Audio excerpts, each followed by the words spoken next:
그 최근에 읽은 칼럼 중에 이런 제목의 칼럼이 있었습니다.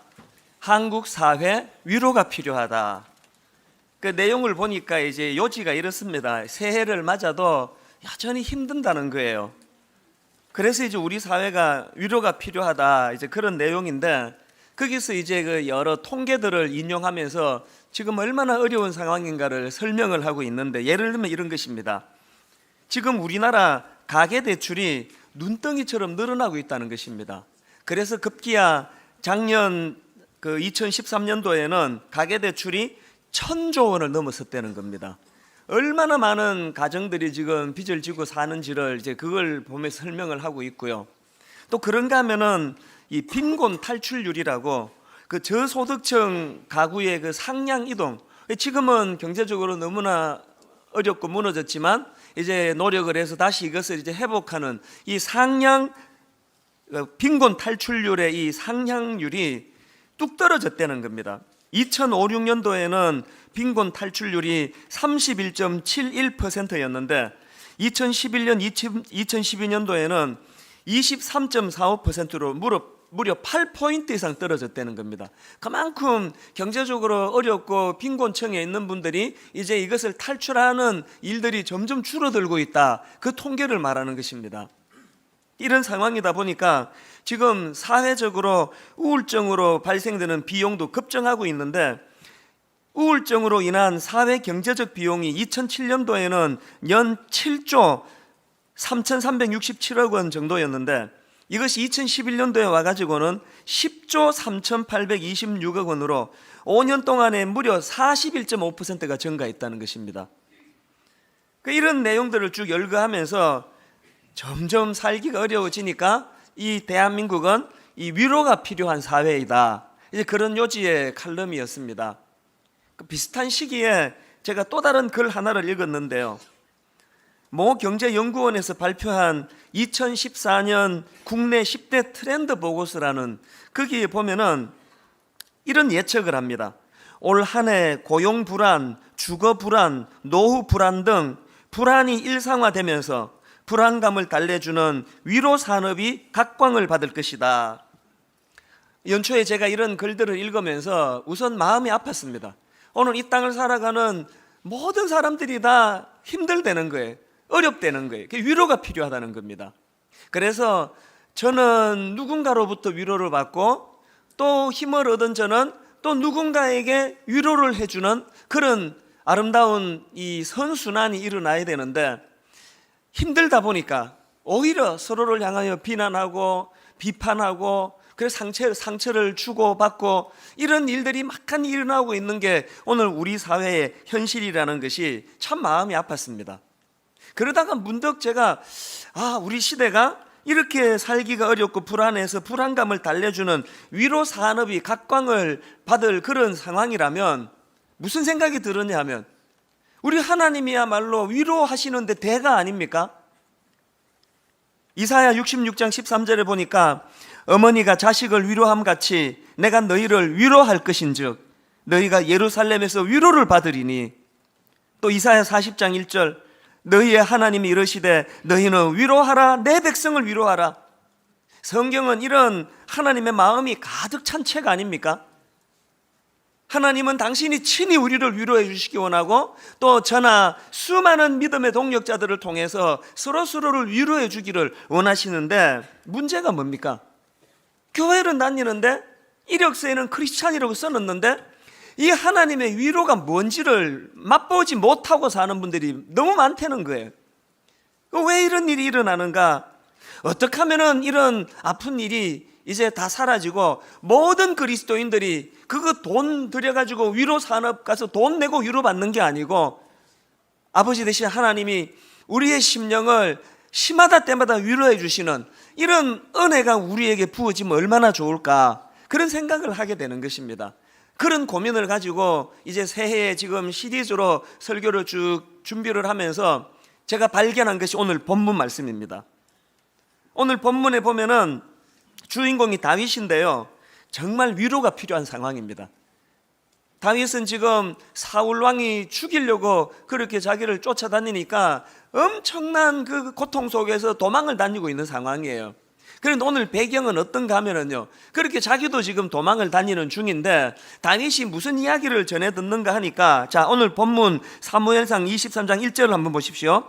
사람들이 다윗에게 전하여 이르되 보소서 블레셋 사람이 그일라를 쳐서 그 타작마당을 탈취하더이다 하니, 지금 자기와 같은 유다 지파 사람들이 모여있는 그 그일라 마을, 거기에 적이 피습을 해가지고 지금 위기에 처해 있다는 겁니다. 그래서 그 소식을 들은 다윗이 사람을 규합해가지고 이제 그 침공해온 블레셋을 무찌르고는 그일라 주민들을 보호해 줍니다.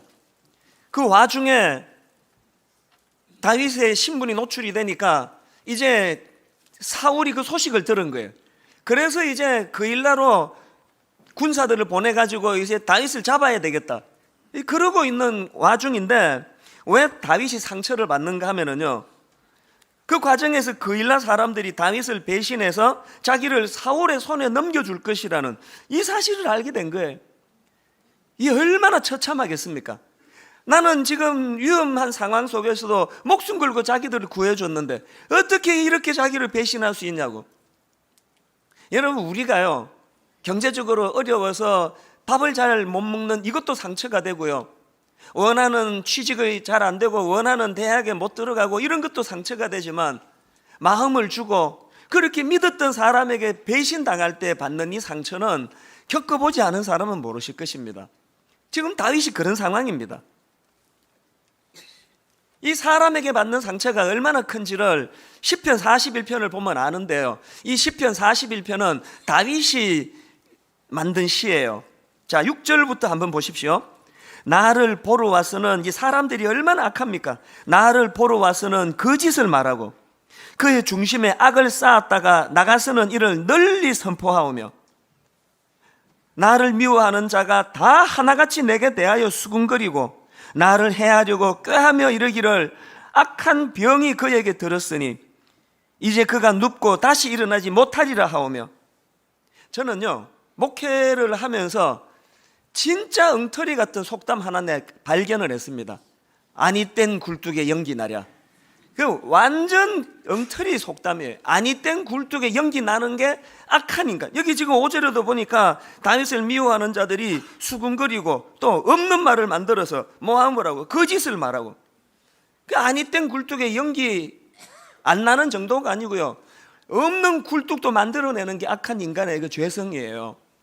그래서 이제 이 구절을 현대인의 성경으로 보니까 얼마나 상처를 받았는지, 심지어 내가 신뢰하고 내 빵을 먹던 나의 가장 친한 친구까지도 나를 배반하였다고. 이 다윗의 억한 심정이 묻어나는 거 아닙니까?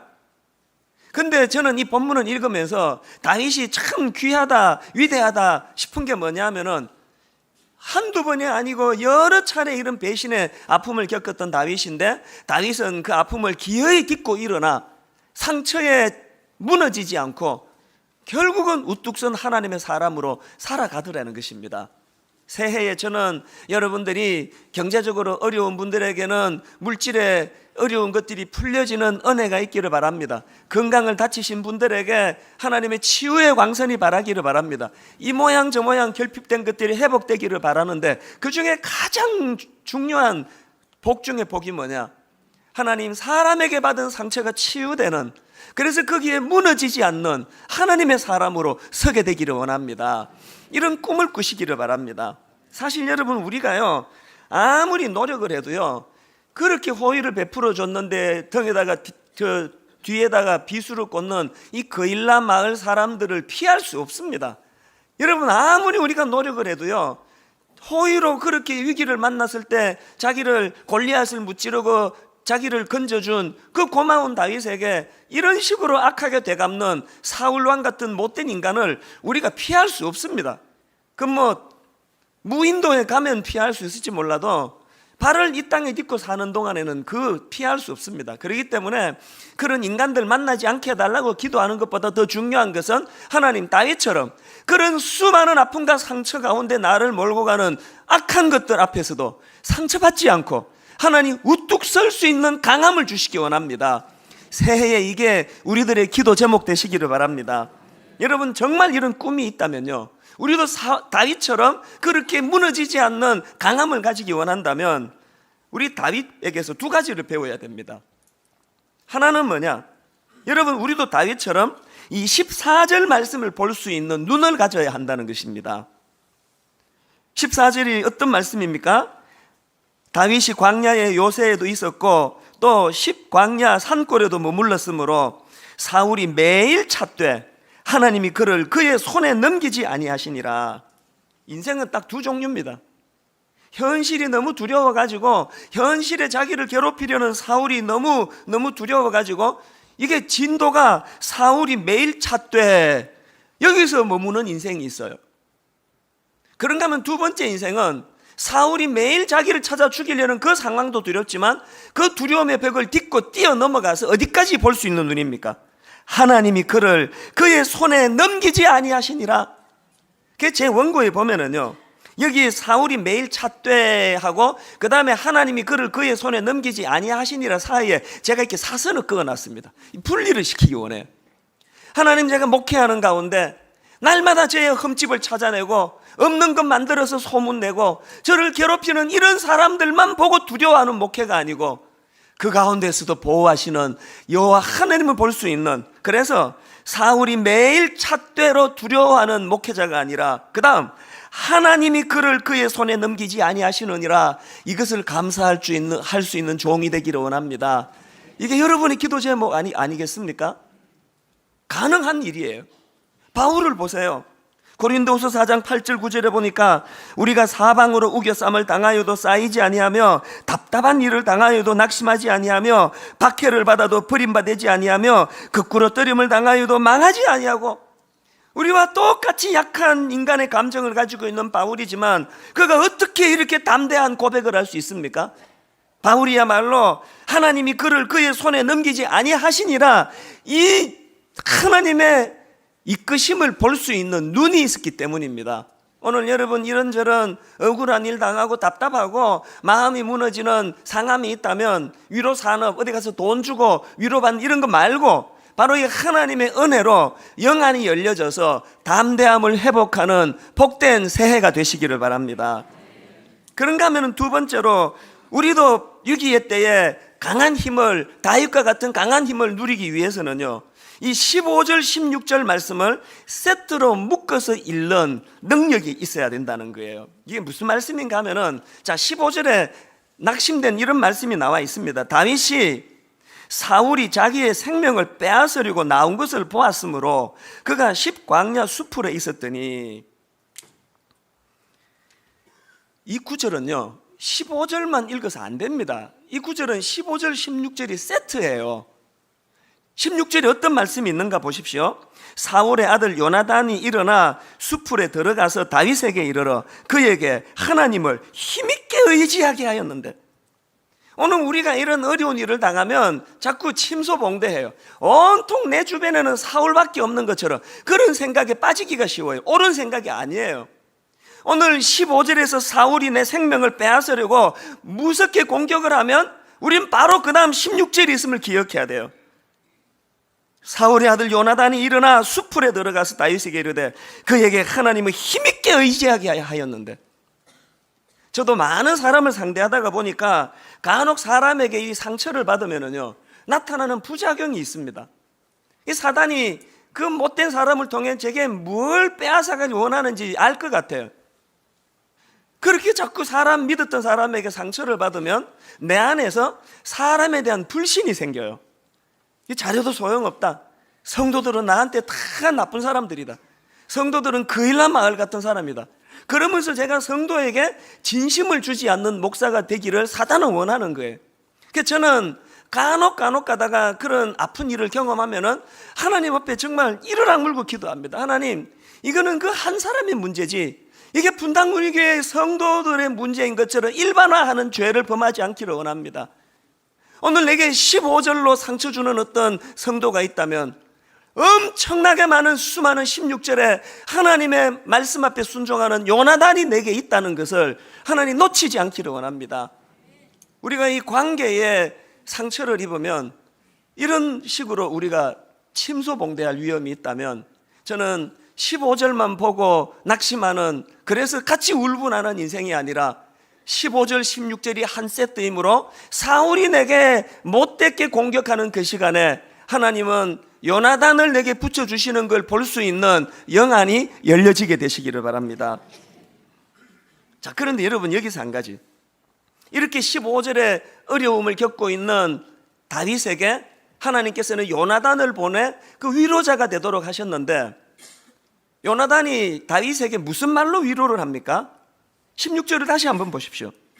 사울의 아들 요나단이 일어나 수풀에 들어가서 다윗에게 이르러 그에게 하나님을 힘있게 의지하게 하였는데, 이 원어로 보니까요, 이 부분은 이렇게 해석해야 됩니다.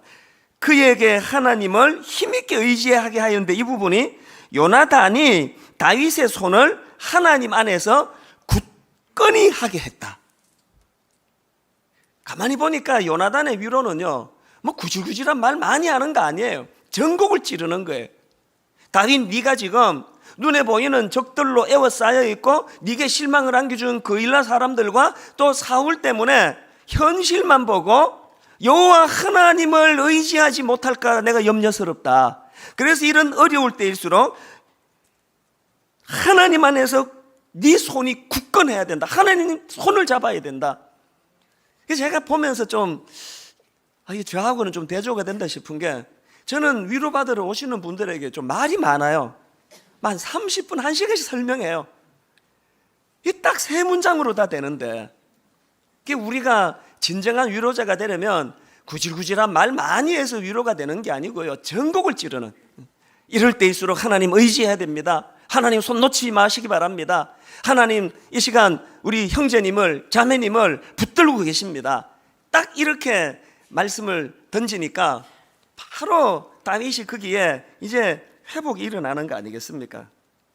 그러니까 이렇게 위기를 만난 다윗에게 요나단의 아주 전곡을 찌르는 그 격려의 말이 주요했는데요, 근데 중요한 건 뭐냐, 요나단만으로는 이게 잘 안 된다는 거예요. 제가 오늘 이 본문 말씀을 이렇게 묵상하는데요, 갑자기 뜬금없이 그 경기도 양평에 있는 두물머리가 생각이 나요. 작년에 제가 두물머리를 제가 한번 가본 적이 있거든요.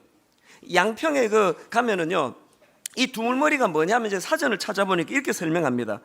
금강산에서 흘러내린 북한 강줄기하고 또 강원도 금대봉 기슭에서 발원한 남한강 강줄기하고 이 두 물줄기가 각각 흐르다가 한 곳으로 합쳐지는 곳이 있는데 그게 두물머리예요.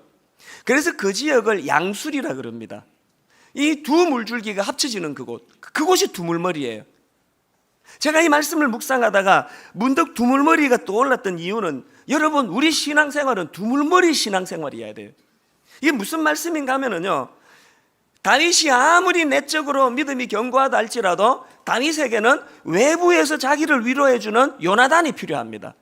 그런가 하면은 반대로 요나단이 아무리 견고한 말로, 믿음의 말로 다윗을 격려해도 다윗 내면에 그것에 반응할 수 있는 믿음이 없으면 이거 다 헛거예요. 그게 두물머리예요. 내 내면의 믿음과 바깥에서의 격려가 합쳐지는 그곳에서 믿음의 역사가 일어난다는 거예요. 그러고 보니까요, 여러분, 시편 53편은 다윗이 쓴 시인데요, 이 시편 53편은 오늘 본문 사무엘상 23장을 배경으로 쓴 시예요. 이 다윗의 마음을 가장 잘 반영하는데요. 자, 3절을 한번 보세요. 낯선 자들이 일어나 나를 치고 포악한 자들이 나의 생명을 수색하며 하나님을 자기 앞에 두지 아니하였음이니이다. 우리말 성경은 이 시제가 좀 불분명한데요, 영어 성경으로 보니까 이게 현재 진행형이에요. 지금 일어나고 있는 일이에요.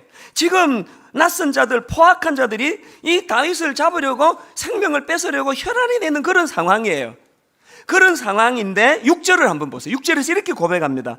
내가 낙큰 죄로 주께 제사하리이다. 여호와여, 주의 이름에 감사하오리니 주의 이름이 선하심이니이다. 여기 나오는 낙큰 죄는 구약의 제사 중에서 이 화목제에 해당되는 제사입니다. 여러분 다 아시겠지만 이 화목제라는 것은 하나님의 선하심에 감사하여 자발적이고도 즐거운 마음으로 하나님께 예물을 드리는 제사, 이게 화목제예요. 그래서 이 낙큰 죄를 영어 성경으로 보니까 free will offering으로 되어 있더라고요. 글자 그대로 자발적으로 드리는 거예요. 자, 여러분 한번 생각해 보세요. 지금 현재 진행형이에요. 바로 원수들이 자기를 잡으려고 지금 혈안이 돼서 뒤지고 있는데 그 시간에 다윗은 하나님께 감사를 표하는 거예요. 감사의 예물을 드리는 거예요. 이 도대체 이게 어떻게 이런 일이 가능한가 보니까 7절에 바로 그 답이 있더라고요. 7절을 한번 보시겠습니까? 같이 한번 읽어보시겠습니다. 우리 7절 같이 읽습니다. 시작. 참으로 주께서는 모든 환난에서 나를 건지시고 내 원수가 보응하는 것을 내 눈이 똑똑히 보게 하셨나이다.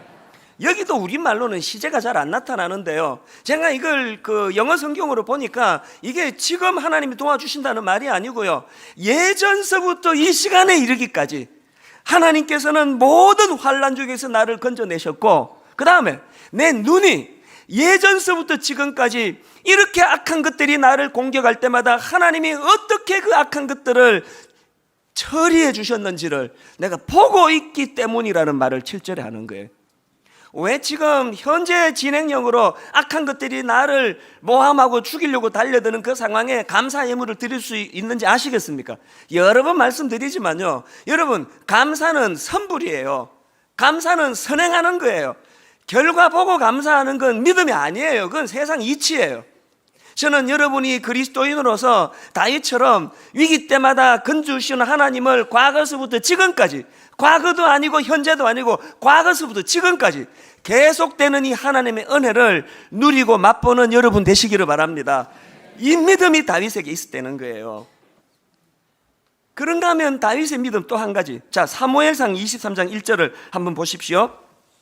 사람들이 다윗에게 전하여 이르되 보소서 블레셋 사람이 그 일날을 쳐서 그 타작 마당을 탈취하더이다 하니, 그랬더니 2절에서 다윗이 이렇게 합니다. 이에 다윗이 여호와께 묻자와 이르되 내가 가서 이 블레셋 사람들을 치리까? 여호와께서 다윗에게 이르시되 가서 블레셋 사람들을 치고 그 일날을 구원하라 하시니, 그렇게 하나님의 응답을 받았는데 3절에서 가까운 주변 사람들이 말리는 거예요. 다윗의 사람들이 그에게 이르되 보소서 우리가 유다에 있기도 두렵거든 하물며 그 일라에 가서 블레셋 사람들이 군대를 치는 일이니까, 이렇게 신하들이 반대하는 거예요. 그랬더니 다윗이 참 위대한 게 그 다음 4절이에요. 이렇게 반응합니다. 다윗이 여호와께 다시 묻자온대. 자기가 하나님의 응답을 받았다고 해서 신하들은 무시하지 않아요. 시끄러, 이 영성도 없는 것들아, 무시하지 않아요. 그것들을 받아요. 수용해요. 그러고는 다시 여호와께 여짜오는 거예요. 오늘 우리에게 이게 결여돼서 오늘 우리 모두가 얕은 신앙을 사는 거 아닙니까? 우리는 오늘 이 다윗이 보여주는, 이에 다윗이 여호와께 묻자와 이르되, 그 다음에 다윗이 여호와께 다시 묻자오되, 이런 다윗의 내면의 믿음이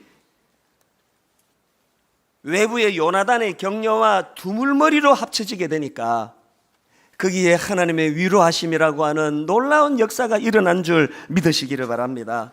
저는 여러분들이 두물머리 신앙인이 되기를 바랍니다. 그래서 여러분, 내 안에 믿음이 자라도록 많은 은혜를 경험해야 되고요, 그런가 하면은 내 믿음 좋은 것만 가지고 안 됩니다. 좋은 요나단을 만나야 돼요. 여러분, 좋은 교회는 담임 목사님이 설교 잘하시는 교회가 좋은 교회이기도 하지만 더 좋은 교회는 요나단 같은 위로자가 많이 있는 교회가 좋은 교회예요. 분당 우리 교회는 이미 성도들로 너무 많이 차고 넘치기 때문에 더 이상 받아서는 안 된다고 지금 저희는 결의하고 있습니다.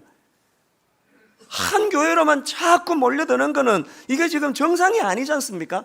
그래서 지금 저희가 기존 신자 등록을 못 받고 있는 것이, 그분에게는 내 가슴이 찢어져요.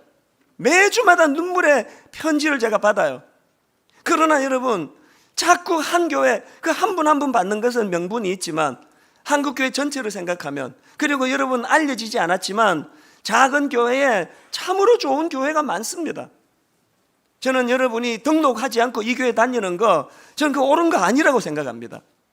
여러분 모두가 다 참으로 여러분을 필요로 하고, 또 여러분에게 요나단이 많은 그런 교회들을 하나님 주시기를 원합니다. 저는 확신합니다. 하나님 한쪽 문을 닫으실 때 다른 한쪽 문을 열어두시는 줄 믿습니다. 분당 우리 교회 이제 하나님께서 은혜 주셔서 우리는 우리 교회대로 사명을 잘 감당하고 이 땅의 모든 교회들마다 이곳저곳에서 요나단이 서로를 격려하는 은혜가 넘치는 평균케 하시는 하나님의 은혜를 경험하는 그런 한국교회가 되기를 바랍니다.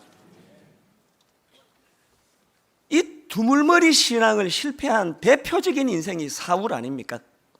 저는 오늘 본문에 나오는 이 사울의 모습을 살펴보면서 참 마음이 아파요. 자, 7절 8절에 보면 다윗과 너무나 대조되는 이 사울의 모습을 볼 수 있는데, 우리 한번 화면으로 나오니까 한 목소리로 같이 한번 읽어보시겠습니다. 7절 8절 있습니다.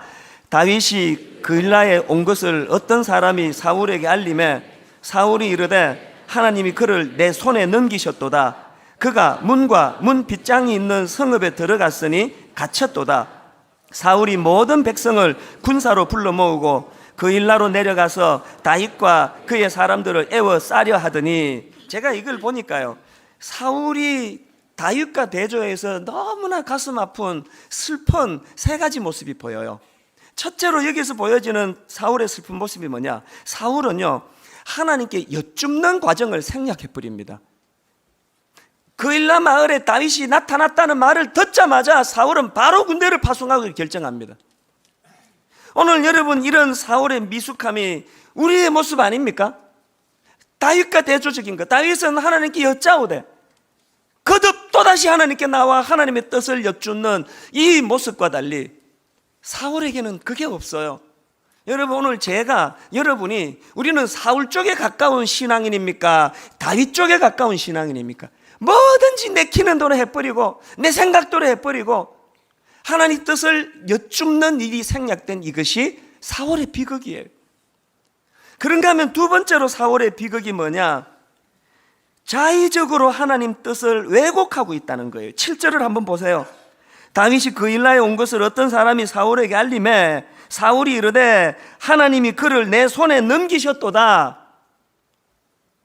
지멋대로 해석해, 지멋대로. 하나님이 이제 다윗을 잡으라고 기회를 주신 거라는 거예요. 이 자의적인 해석. 오늘 한국 교회에 넘쳐나는 게 이 자의적 해석 아닙니까? 다 내 좋은 식으로 해석하는 거예요.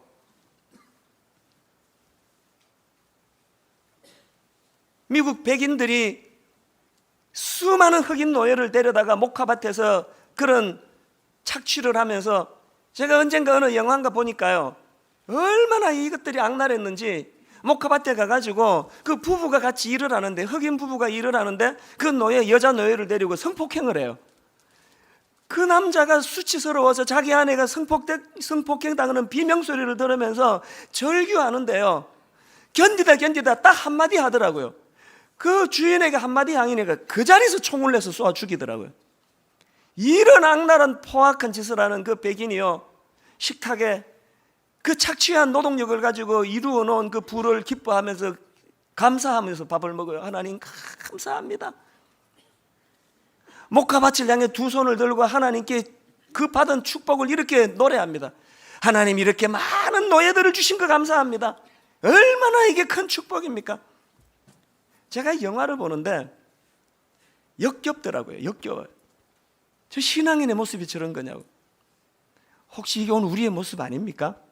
모든 걸 내 좋은 식으로 해석해가지고 상대방이 피눈물을 흘리거나 말거나 마음이 아픈 거예요. 신년에 어떤 분이 메일을 보내왔습니다. 이분은 이제 참 고맙게도요, 제가 뭐 숫자는 세보지 않았는데 막 수십 명의 분에게 이제 좋은 글들이 있으면 이제 매일 아침마다 이렇게 이제 보내주는데요, 이분이 이제 새해가 딱 시작이 됐는데 보내준 글 중에 제목이 이래요. 타이틀이 딱 이렇게 시작을 합니다. 하나님보다 앞서지 마십시오. 이 글은 저에게 보낸 게 아니고요, 여러분에게 한꺼번에 보여줬는데요, 저는 이 글을 읽으면서 하나님이 저에게 불러놓고 야단치는 것처럼 들려지더라고요. 하나님처럼 앞서지 말거라.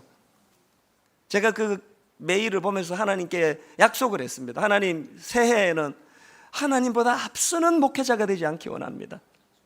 하나님께 여쭙고 재차 또 여쭙고, 그러면서 자의적으로 하나님 뜻을 곡해해서 내게 좋은 식으로 그걸 갖다 붙이지 아니하고 하나님 한 걸음 뒤서서 따라가기를 원합니다. 새해에 여러분에게도 이런 결단이 있게 되시기를 바랍니다.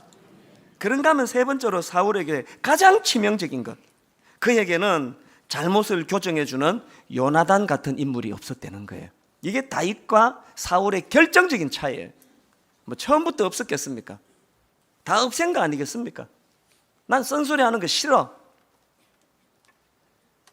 여러분, 위로자의 역할도 하면서 하나님의 말씀으로 여러분을 바른 길로 인도하게 하는 요나단이 동행하는 인생 되시기를 바랍니다.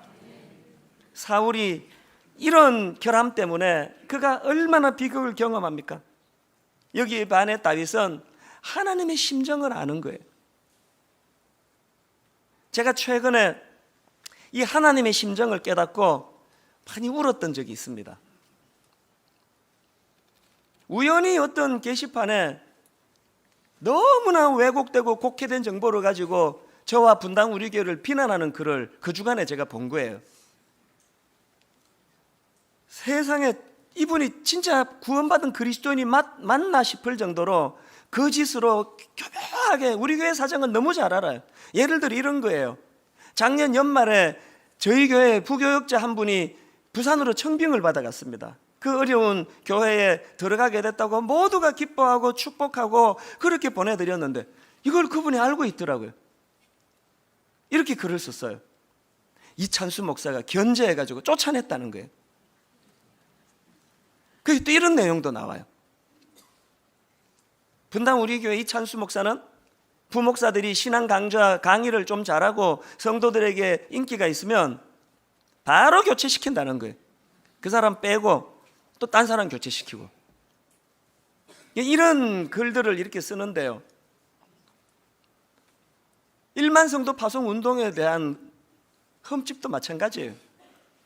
지금 저희가 교육관의 양쪽에 그 계단 공사, 엘리베이터 공사는요, 이게 그 상업 건물을 종교시설로 바꾸는데 허가 조건이에요. 일시적으로 예배 드리러 많은 분이 한꺼번에 몰려오니까 이 시설로는 안 되기 때문에 계단 공사, 엘리베이터 보강 공사를 하는 조건으로 허가를 받은 거예요. 즉 그 공사하고 있는 거거든요. 안 하면 법을 어기는 거예요. 그리고 두 개층 저희가 정설하는 거는 여러 번 말씀드렸지만 지금 거기에다가 우리 교회 그 장애인 부서를 신설하려고 하고 또 성남시하고 협의를 해가지고 그곳에다가 지금 그 중증 장애인 주간 보호센터를 하려고 합니다. 게다가 또 다른 한 층은 이제 분립개척을 올 연말부터 시작하는데 낯선 데로 가서 분립개척을 저희가 2번 해보니까 성도님들이 잘 안 따라가세요. 그래서 우리 저 교육관에다 한 지붕 두가죠. 저기다가 충분히 무르익고 이제 멤버십이 교회가 분립했을 때 잘 됐으면 그렇게 우리가 이제 시집 보내자. 그래서 그걸 준비하는데 아주 교묘하게 글을 엮어가지고 겉으로는 교회 건물 그 교육관 팔겠다 그래놓고 지금 더 확장하고 있다고. 그런 식의 글이 뭐 그냥 난무하는데요. 댓글들을 쭉 읽어보니까 뭐 이제 저는 이제 목사니까 그런 걸 감수해야 되는 사람이라고 생각해요. 일일이 다 대응하고 그러면 제가 뭐 제명에 못 살아요. 그래서 그냥 다 넘기는데 그날은 마음이 너무 힘들어졌어요. 그 딴 것보다 이런 식으로 없는 거짓을 가지고 소문을 퍼뜨리면 불신자 안 믿는 사람들이 이 분당 우리 교회 이거 완전히 이거 사기꾼 교회로 치부할 거 아니냐고요. 그래서 제가 마음에 굉장히 그 분노가 생겼어요. 그래서 이제는 나한테 못 참는다. 이제 이거 법적 대응 내 할 거라고. 그래서 이거를 누가 썼는지부터 그거 알아내는 거는요. 지금 뭐 사이버 수사대 하면 금방 알아낸다 그러더라고요. 그렇게 제가 이거를 준비하면서 마음이 굉장히 격앙이 돼 있었는데요. 그렇게 하고 한 3일인가 지났을까요? 어느 새벽이에요. 이게 자는 것도 아니고 안 자는 것도 아니고 꿈도 아니고 생시도 아닌데 마음에 막 통증이 밀려왔어요. 그 새벽에 그 하나님의 마음이 제게 막 밀려오는 거예요. 더 이상 잠을 잘 수가 없어서 눈을 딱 떠보니까 새벽 3시 30분이더라고요. 책상에 앉는데요. 이게 이 고막을 때리는 하나님의 음성은 아닌데요.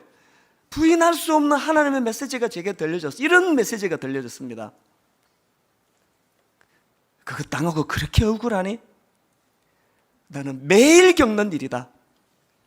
이게 무슨 말씀인가 하면은요, 제가 그런 그 게시판에 글들 때문에 그 글 쓴 사람에 대해서는 거의 상처를 안 받아요. 저런 식으로 이게 구원받은 그리스도인일까 할 정도로 의심해 갈 정도로 거짓된 글에 내 반응하면 안 되니까요. 제가 상처받는 건 뭔지 아세요? 쫙 댓글이 나오는데 이런 글 쓰신 분이에요. 이찬수 목사님, 믿었는데 실망이네요. 그게 왜 상처가 되는지 아세요? 믿었다면서요.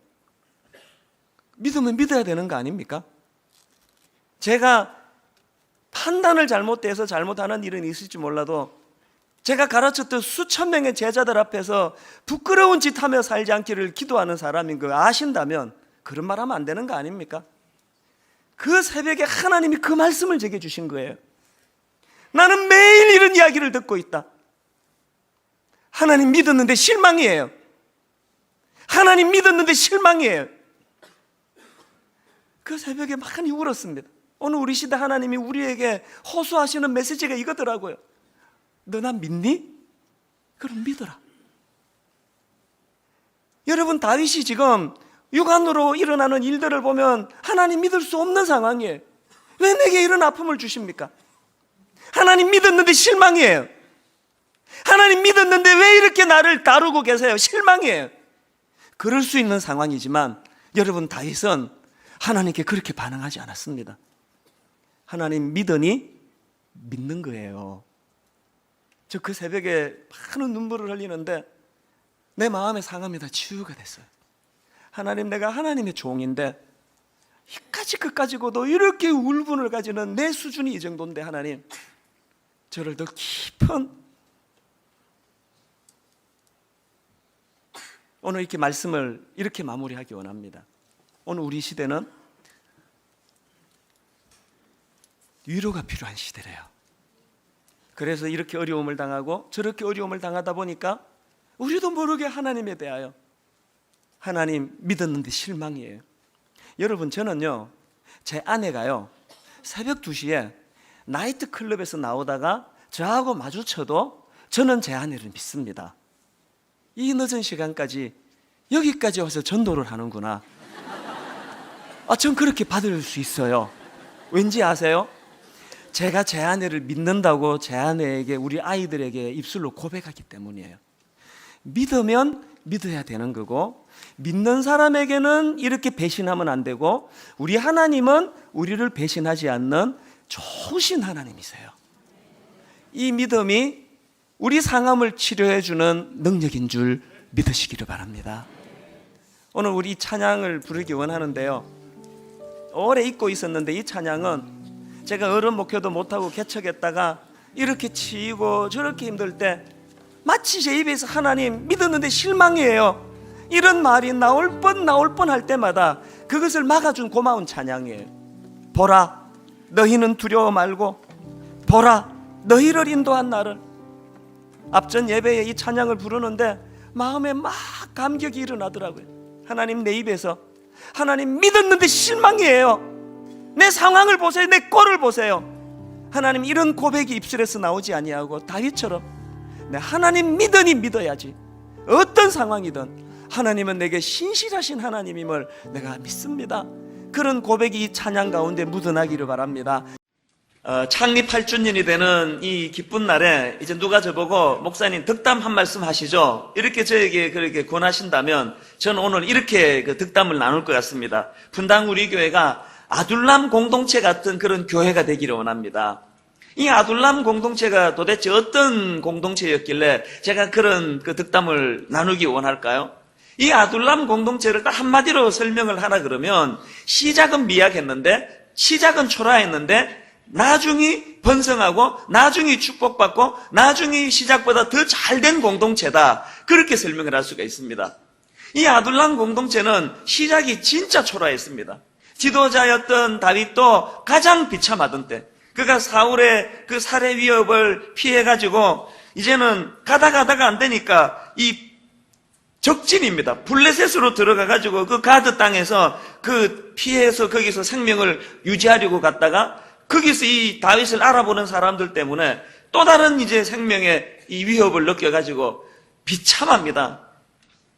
미친 사람 흉내를 내면서 수염에 침을 질질 흘리면서 겨우 목숨을 부지했던 다윗에게 가장 밑바닥, 가장 비참했던 때가 바로 이 상황입니다. 그는 이제 거기서 뛰쳐나와서 아둘람 굴로 들어갔는데 그 소문을 들었던 사람들이 한 사람, 두 사람 이 아둘람 굴로 모여드는데 그 굴에 모여들었던 사람들이 전부 다 비참한 사람들입니다.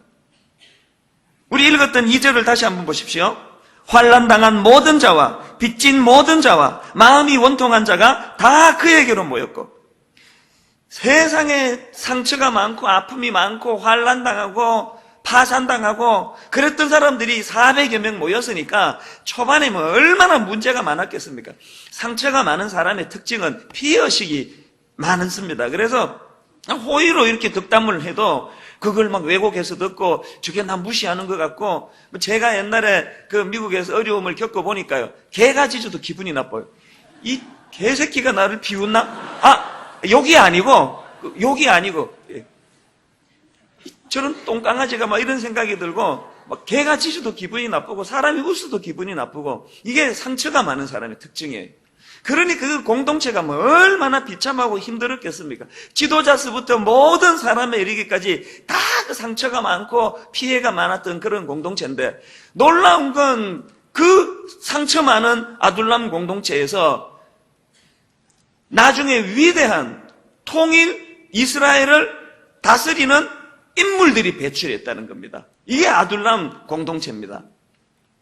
여기에 너무나 대조되는 또 다른 한 공동체가 있는데 바로 사울 공동체예요. 그 당시 사울 왕의 휘하에 있던 그 공동체를 생각해 보십시오.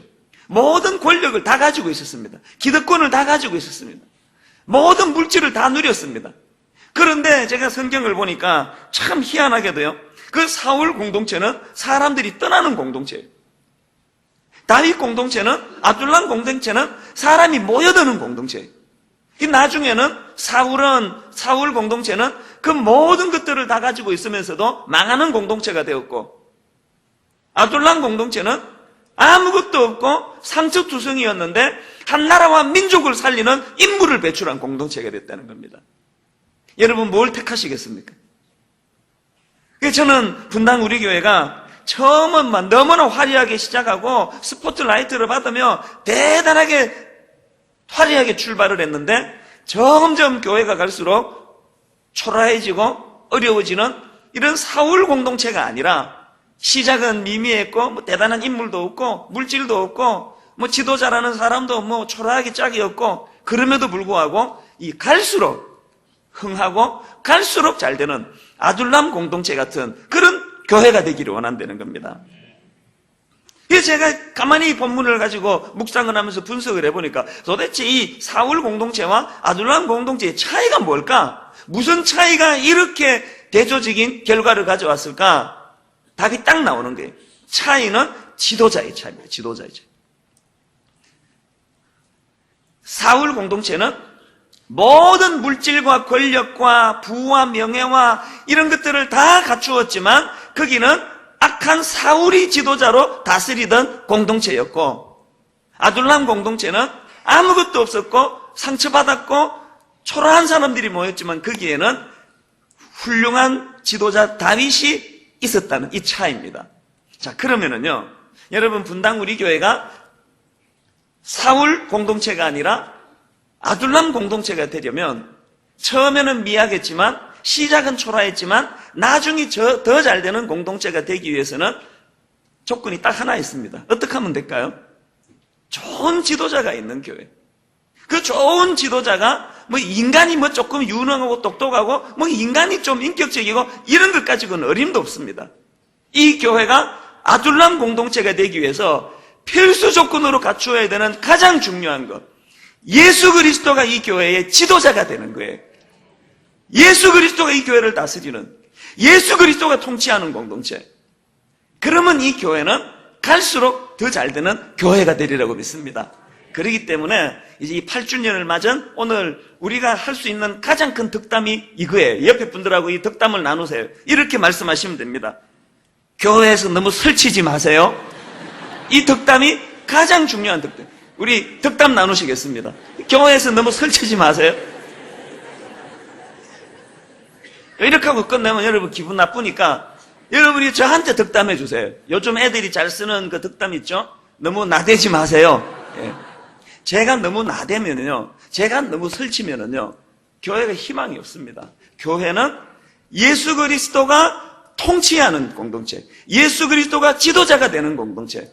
그래서 8주년이 된 이 시점에서 우리가 지난 8년을 되돌아보면서 해야 되는 건 딱 하나예요. 모든 인간들은 다 제자리 돌아가는 거예요. 제가 담임 목사로서 자꾸 예수님 자리를 넘보고자 하는 본능이 있다면 성령님께서 저를 제자리로 돌려보내시기를 바랍니다. 저는 이 교회의 최고 지도자가 아닙니다. 저는 이 교회의 최고 지도자를 보필하는 비서실장입니다. 저는 비서에 불과하지 이 교회의 지도자가 아닙니다. 모든 인간들은 다 제자리로 돌아가고 예수 그리스도가 이 교회를 통치하시는, 이 교회를 다스리시는 공동체가 될 때 분당 우리 교회는 영적인 아둘람 공동체가 될 줄로 믿습니다. 우리 교회는 갈수록 더 잘 되는 교회, 9주년보다 10주년이, 10주년보다 11주년이 더 영광이 넘치는 교회가 될 줄로 믿습니다. 가정으로 돌아가 보세요. 어떤 가정이 좋은 가정입니까? 시작은 막 끝내주고 장롱근 고소영 저리 가라 할 정도로 막 화려하게 예식을 치르고 게다가 또 막 임신도 하고 이러면 안 되지만 엄청나게 화려하게 결혼식을 치르고 갈수록 가정이 어려워져서 몇 년 뒤에 이혼해버리는 가정이 좋은 가정입니까? 세상에 단칸방에서 초라하게 시작을 하는데 아무도 알아주지 않는데 두 사람이 한 마음이 돼가지고 점점 갈수록 그 가문이 빛나고 애를 낳았더니 막 부모 IQ 둘 다 합친 것보다 더 좋은 애가 나오고 막 점점 가문이 빛나고 이런 가정이 있다면요, 뭘 택하시겠습니까? 당연히 후자를 택하죠. 후자를 택하려면 어떻게 해야 될까요? 우리 가정을 통치하시는 지도자가, 우리 가정의 호주가 예수 그리스도가 되시기를 바랍니다. 우리의 몸부림으로는 자녀 교육 한계가 있어요. 저는 다 아시지만 청소년 사이에게 대가라는 소리를 들었습니다. 청소년의 아버지라는 소리를 들었습니다. 청소년의 아버지 좋아하는, 새아이의 아버지도 안 되는 게 저예요. 하나님 은혜가 있으면 청소년의 아버지도 되고, 하나님 은혜가 떨어지면 새아이 아빠 노릇도 힘든 게 이게 인간이 되려는 겁니다. 저는 분당 우리 교회와 모든 여러분의 가정이 예수 그리스도가 지도자가 되는 가정이 되시기를 주님 이름으로 축원합니다. 이게 얼마나 중요한지 여러분 오늘 다윗을 한번 보세요. 이 아둘람 공동체가 결성이 되던 그 시점에서 다윗은 감정적으로 정상이 아닙니다. 큰 상처를 받았던 사람이에요. 얼마나 억울하겠습니까? 잠이 오겠습니까? 내가 잘못한 게 뭐야? 내가 물맷돌로 골리앗을 물리쳐 나라를 구한 죄밖에 없는데 왜 나를 죽이지 못해서 이렇게 안달이 돼 있냐고. 얼마나 여러분 분하겠습니까? 얼마나 쓴뿌리가 많았겠습니까? 그런데 놀랍게도 다윗에게 그런 상처의 흔적이 없다는 거예요. 이게 어떻게 된 영문인가를 제가 묵상을 해보니까요, 이 질문의 답을 찾으려면 사무엘상 16장을 알아야 됩니다. 사무엘상 16장에 어떤 내용이 있습니까? 이제 하나님이 사울왕을 패하기로 결정하시고 사무엘에게 이새의 집으로 가라. 거기서 이제 새로운 왕을 하나님이 예비해 놓으셨다는 거예요. 이새의 집에 가봤더니 다윗은 쏙 빼놓고 나머지 모든 아들들이 와 있는데, 이 사무엘이 보니까 다 하나같이 괜찮은 아들들이에요. 그래가지고 흡족해 하는데, 그때 이 사무엘 16장에서 상 16장에서 주님이 말씀하신 유명한 명언이 있죠. 하나님 말씀하신 명언 16장 7절에 사람은 외모를 보거니와 나 여호와는 중심을 보느니라. 그래서 그 외모가 번듯한 아들만으로 만족하지 않는 하나님이. 사무엘상 16장 11절을 보니까 또 사무엘이 이새에게 이르되 내 아들들이 다 여기 있느냐. 이새가 이르되 아직 막내가 남았는데 그는 양을 지키나이다. 사무엘이 이새에게 이르되 사람을 보내어 그를 데려오라. 그가 여기 오기까지는 우리가 식사 자리에 앉지 아니하겠노라. 여기에요, 오직 막내가 남았는데 하는 이 막내는 원어로 여러 번 말씀드렸습니다. 나이가 어리다는 그런 뜻도 있지만 더 중요한 의미는 미치지 못하는, 모자라는 이런 뜻이에요. 이 아버지가 보기에는 얘는 왕이 될 수 없습니다. 얘는 깜이 아니에요. 얘는 뭐 오든지 안 오든지 별로 중요하지 않은데 하나님은 그런 자격 없는 다윗을 점지하신 거예요. 그리고는 그에게 기름 부어주신 거예요. 다윗에게 있어서 이 사무엘상 16장의 감격이 일평생 떠나지를 않은 거예요. 자격 없는 나를 선택해 주신 하나님, 아버지조차도 나를 인정해 주지 않았던 보잘것없는 나를 선택해 주신 하나님, 사람이요, 그 부모에게 사랑을 많이 받은 자녀가 효자가 되고 또 가정도 잘 섬기지만, 그런 사람이 세상에서 성공하는 이유가 뭐냐 하면은 부모에게 이런 인정을 받고 부모에게 이런 특별한 사랑을 받은 사람에게는 세상은 이게 힘이 거기에 남겨져 있는 거예요. 나 이런 대접을 받고 자랐는데. 그래서 참 불행한 사람이 부모에게 대접을 잘 받지 못하고 자란 사람이에요. 그런 사람이 상처가 많고 피해의식이 많습니다.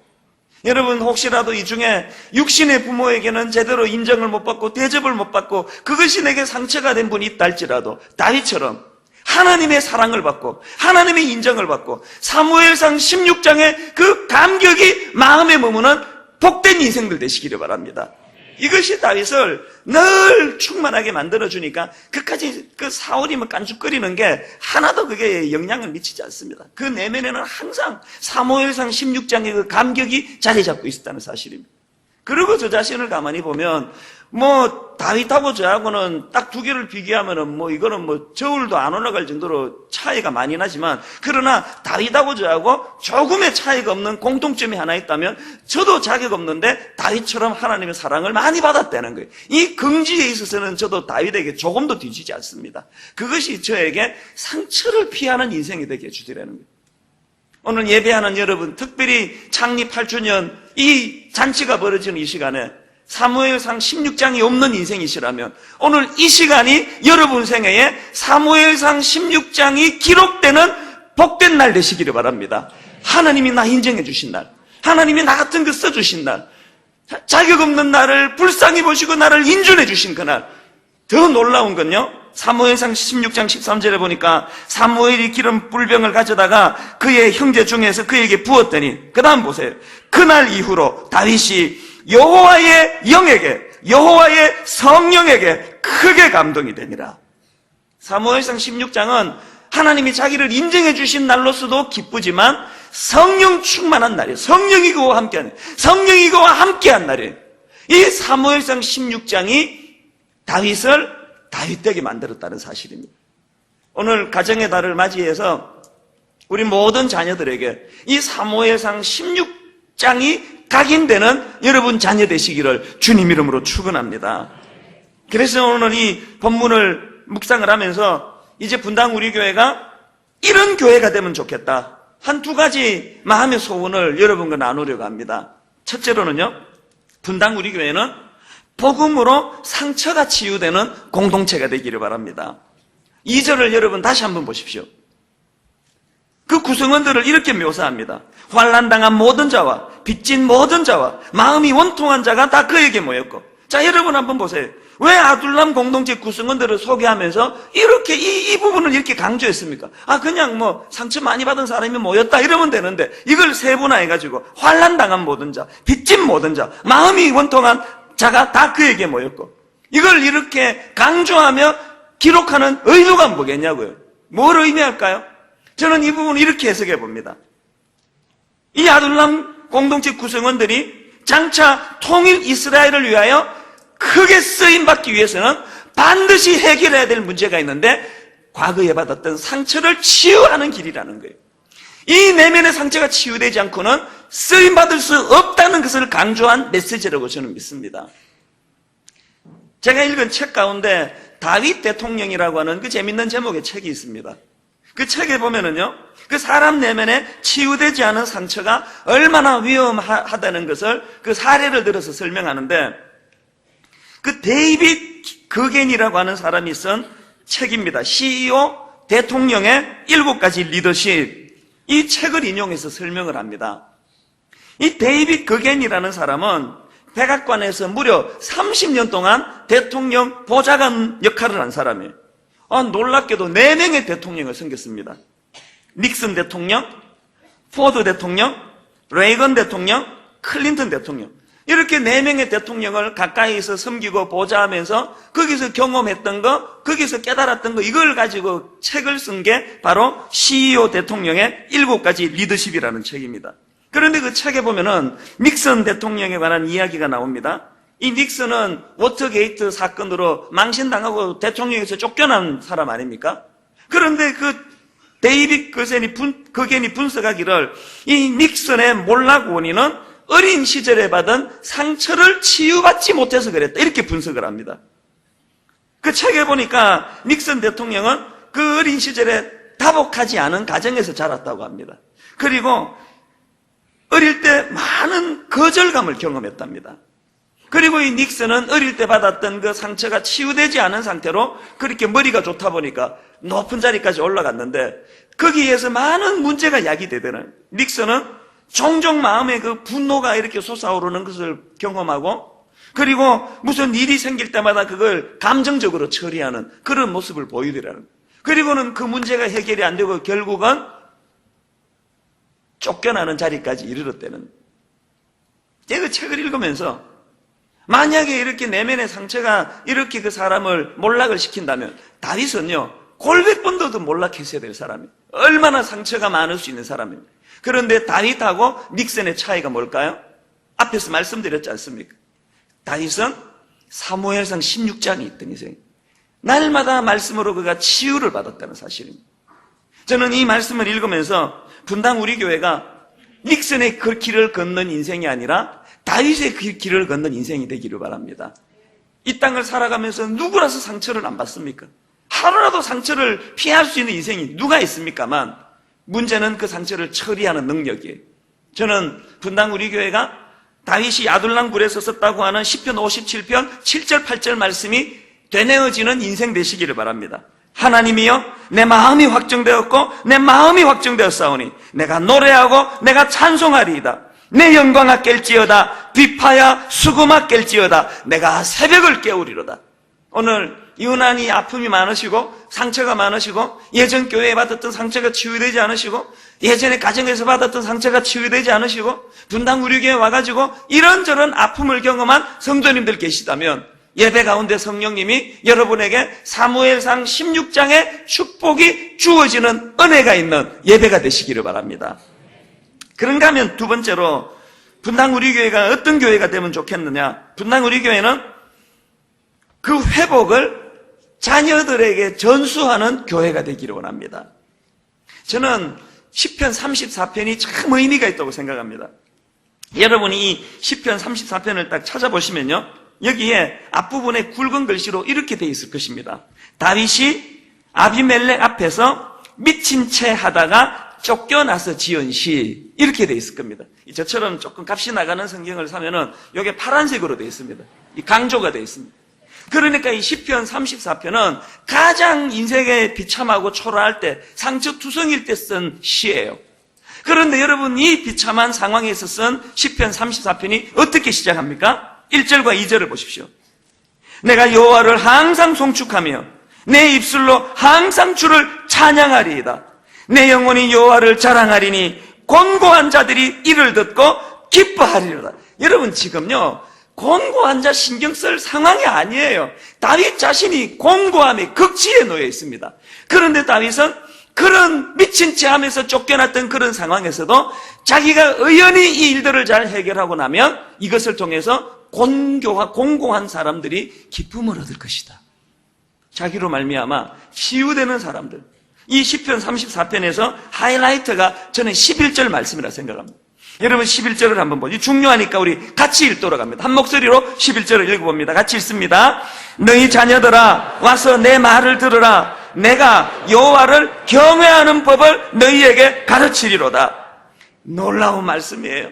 다윗은 지금 마음이 찢어지는 상황이에요. 자존감이 다 무너진 상황이에요. 미친 채 하며 수염에 침을 질질 흘리면서 그 도망가던 그런 상황임에도 불구하고 그는 그리고 아둘람 굴로 들어가가지고 그를 찾아온 많은 사람들에게 그 정오심을 가르치고 분노를 가르치고 그 빈 라덴이라는 사람이 하는 짓이 그거 아닙니까? 끊임없이 분노와 정오심으로 자살 테러, 폭탄 테러를 가르치는데 다윗과 빈 라덴의 차이가 뭡니까? 그런 상처가 많을 수밖에 없는 상황임에도 다윗은 인성교육을 하는 거예요. 젊은이들에게 하나님을 경외하는 법을 가르치고 이런 절망적인 상황에서도 기뻐할 수 있는 놀라운 내면의 축복을 전해주는 아름다운 젊은이 교육이 있던 지도자였다는 것입니다. 가만히 되돌아보면요 참 마음 아픈 일들이 많습니다. 가게에 흐르는 저주 없습니다. 자꾸 그런 책을 읽는데 너무 마음이 아파요. 여러분, 더 이상 가게에 흐르는 저주는 하나도 없습니다. 그럼에도 불구하고 우리 부모들이 마음의 상처가 치유되지 않고 그것이 자꾸 썸물이 되어서 자녀들에게 흘러넘치는 것이 너무 가슴 아픈 일이에요. 지난 특세 기간에 우리 같이 기도도 했습니다만 어떤 집사님이요, 우울증이 오셨어요. 너무나 우울증이 극심하게 와서 이대로 가다가는 큰일 나겠다 해서 정신병원에 입원을 했습니다. 그런데 병원이라는 게 그 정신병원에 입원한 사람들이 뭐 외부 출입이 마음대로 됩니까? 이분이 우울증 가운데 너무너무 예배가 사모가 돼, 특세가 사모가 돼서 새벽 3시에 탈출 작전을 해요. 2주 동안. 남편이 몰래 와가지고 그게 들키면은 바로 쫓겨나는 상황이래요. 그렇게 새벽에 예배를 사모하셨는데 제게도 와서 이제 기도도 받아가시고 그랬는데 아까 오늘 1부 예배 마치고 두 부부가 오셨어요. 그 우울증 앓던 그 여집사님 얼굴이 완전히 딴사람이 굉장히 예쁜 얼굴을 하고 오셨어요. 나았다는 거예요. 치유가 됐다는 거예요. 그러면서 너무너무 기뻐하는 간증을 들려주셨는데 제가 그 부부에게 뭐라고 권면한지 아십니까? 집사님, 우울증 걸렸다가 그냥 나은 거 이게 목적이 아닙니다. 하나님 목표가 아닙니다. 여러분 생각해 보세요. 길 가는데 차가 나를 들이받아서 교통사고는 다리가 부러졌어요. 그래서 하나님이 약으로 치유해 주셔서 나았어요. 그럼 뭐 하나님은 병 주고 약 주고 하는 분입니까? 그럼 차 피하게 해주시면 되지. 뭐하러 부딪혀서 다리 부러지게 하고 또 약 주고 고치고 왜 그렇게 하시겠냐고요. 우울증을 처음부터 안 주시면 되지. 뭐하러 우울증 줬다가 또 뭐 기도하니까 또 낫도록 이렇게 하시느냐고요. 근데 집사님한테 집사님이 우울증이 걸렸다가 낫는 게 그게 하나님의 목적이 아니고 이런 어려운 과정을 통해서 하나님을 의지하는 것, 하나님 앞에 예배하는 것, 하나님 앞에 기도하는 것이 무슨 의미를 가지고 있는가를 자녀들에게 전수해 줄 책임이 있다는 겁니다. 분당 우리 교회는 상처가 치유되는 교회가 되기를 바랍니다. 우리 어른들이 상처가 치유되는 걸 경험하고 그것이 자녀들에게 전수되는 교회가 되기 원합니다. 어려운 상황 속에 우울증 가운데 극심한 고통 속에서도 젊은이들이여 나는 이 고통 속에서도 하나님을 경외하는 법을 너희들에게 가르쳐 주기 원하노라. 이게 아둘람 공동체예요. 결론을 맺습니다. 오늘 창립 8주년 된 이 시점에서 분당 우리 교회는 이 두 가지가 구현되기를 원합니다. 상처가 치유되는 교회. 그런가 하면 치유된 그 기쁨을 가지고 자녀들에게 아름다운 신앙이 전수되고 전달되는 교회. 그래서 8주년보다 9주년이 더 복되고 9주년보다 10주년이 더 잘 되는 복된 교회가 되기를 주님 이름으로 축원합니다. 예수 그리스도를 모신 교회는 이런 일이 가능할 줄로 믿습니다. 오늘 저는 여러분들과 함께 이 찬양 부르기 원합니다. 이 다윗이 가장 극심할 때, 가장 초라할 때 아둘람 굴에서 눈물로 썼던 시를 가지고 만든 찬양입니다. 일어나 새벽을 깨우리라, 일어나 새벽을 깨우리라. 우리 찬양 같이 부릅니다.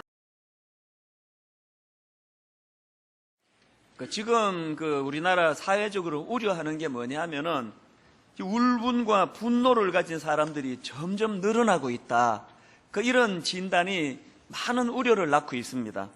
나라 경제가 어려워지고 또 부익부 빈익빈 현상의 골이 점점 깊어가면서 마음의 상실감을 가진 사람들이 점점 많아진다는 거예요. 그리고 그런 상실감이 이제 분노로 변하고 울분으로 변하고 그래서 지금 최근에도 계속 일어나고 있는 소위 말하는 이 묻지마 범죄, 그냥 울분을 표하는 거예요. 이런 것들이 바로 이 사회에 지금 큰 문제가 되고 있다는 것입니다. 그래서 저는 그런 기사를 접할 때마다 바로 이런 상황에서 교회가 할 일이 뭔가, 교회의 역할이 뭔가 그런 생각을 해보곤 합니다. 교회가 어떤 일을 해야 될까요? 사회가 이런 식의 울분이 쌓여갈 때 교회는 그 울분을 해소해 줄 해독제 역할을 해야 되지 않습니까? 근데 불행하게도 현실은 교회가 그런 기능을 제대로 작동하지 못하고 있는 게 아픈 현실이라는 것입니다.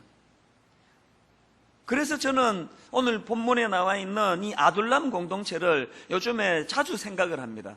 왜냐 하니까 이 아둘람 공동체를 보면은 그런 대안을 보여주는 것 같기 때문입니다. 우선 이 아둘람 공동체의 구성원들을 보면은 상처가 많은 사람들로 구성되어 있다고 이야기합니다. 오늘 본문 1절, 2절을 한번 보십시오. 그러므로 다윗이 그곳을 떠나 아둘람 굴로 도망하며 그의 형제와 아버지의 온 집이 듣고 그리로 내려가서 그에게 이르렀고 환난당한 모든 자와 빚진 모든 자와 마음이 원통한 자가 다 그에게로 모였고 그는 그들의 우두머리가 되었는데 그와 함께 한 자가 400명가량이었더라. 왜 그 불편한 동굴로 사람들이 모여들었습니까? 그리고 보니까 다 하나같이 상처받은 사람들, 환난당한 모든 자, 빚진 모든 자, 마음이 원통한 자, 이런 사람들이 거기로 모여들었다는 거예요. 이게 왜 이런 현상이 일어났나? 그 배경이 이렇습니다. 다윗 입장에서 지금 계속되는 사울왕의 그 살해 위협 속에서 견딜 수가 없어서 적진으로 뛰어듭니다. 블레셋에 있는 가드 땅으로 그렇게 피해가다가 거기서도 또 생명의 위협을 느껴가지고 이제 마지막으로 도망친 곳이 그게 바로 오늘 본문이 나오는 아둘람 동굴입니다.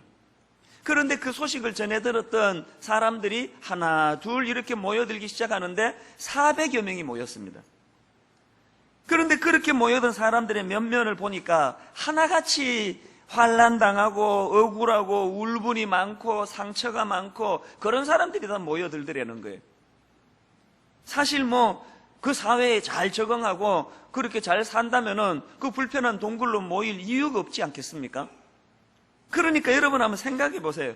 이 동굴이라는 환경 자체도 열악하기 그지없는데 상처받은 사람들이 눈만 뜨면은 부대끼는 거예요. 제가 목회를 해보니까요, 이 상처가 참 위험합니다. 내가 상처받은 게 치유가 안 되면요, 그것이 또 다른 사람에게 상처 주는 독이 될 위험이 있더라고요.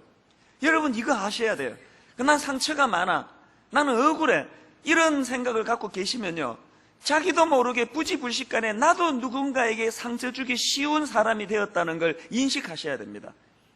그러니까 그 동굴이 하루도 조용할 날이 없었을 거예요.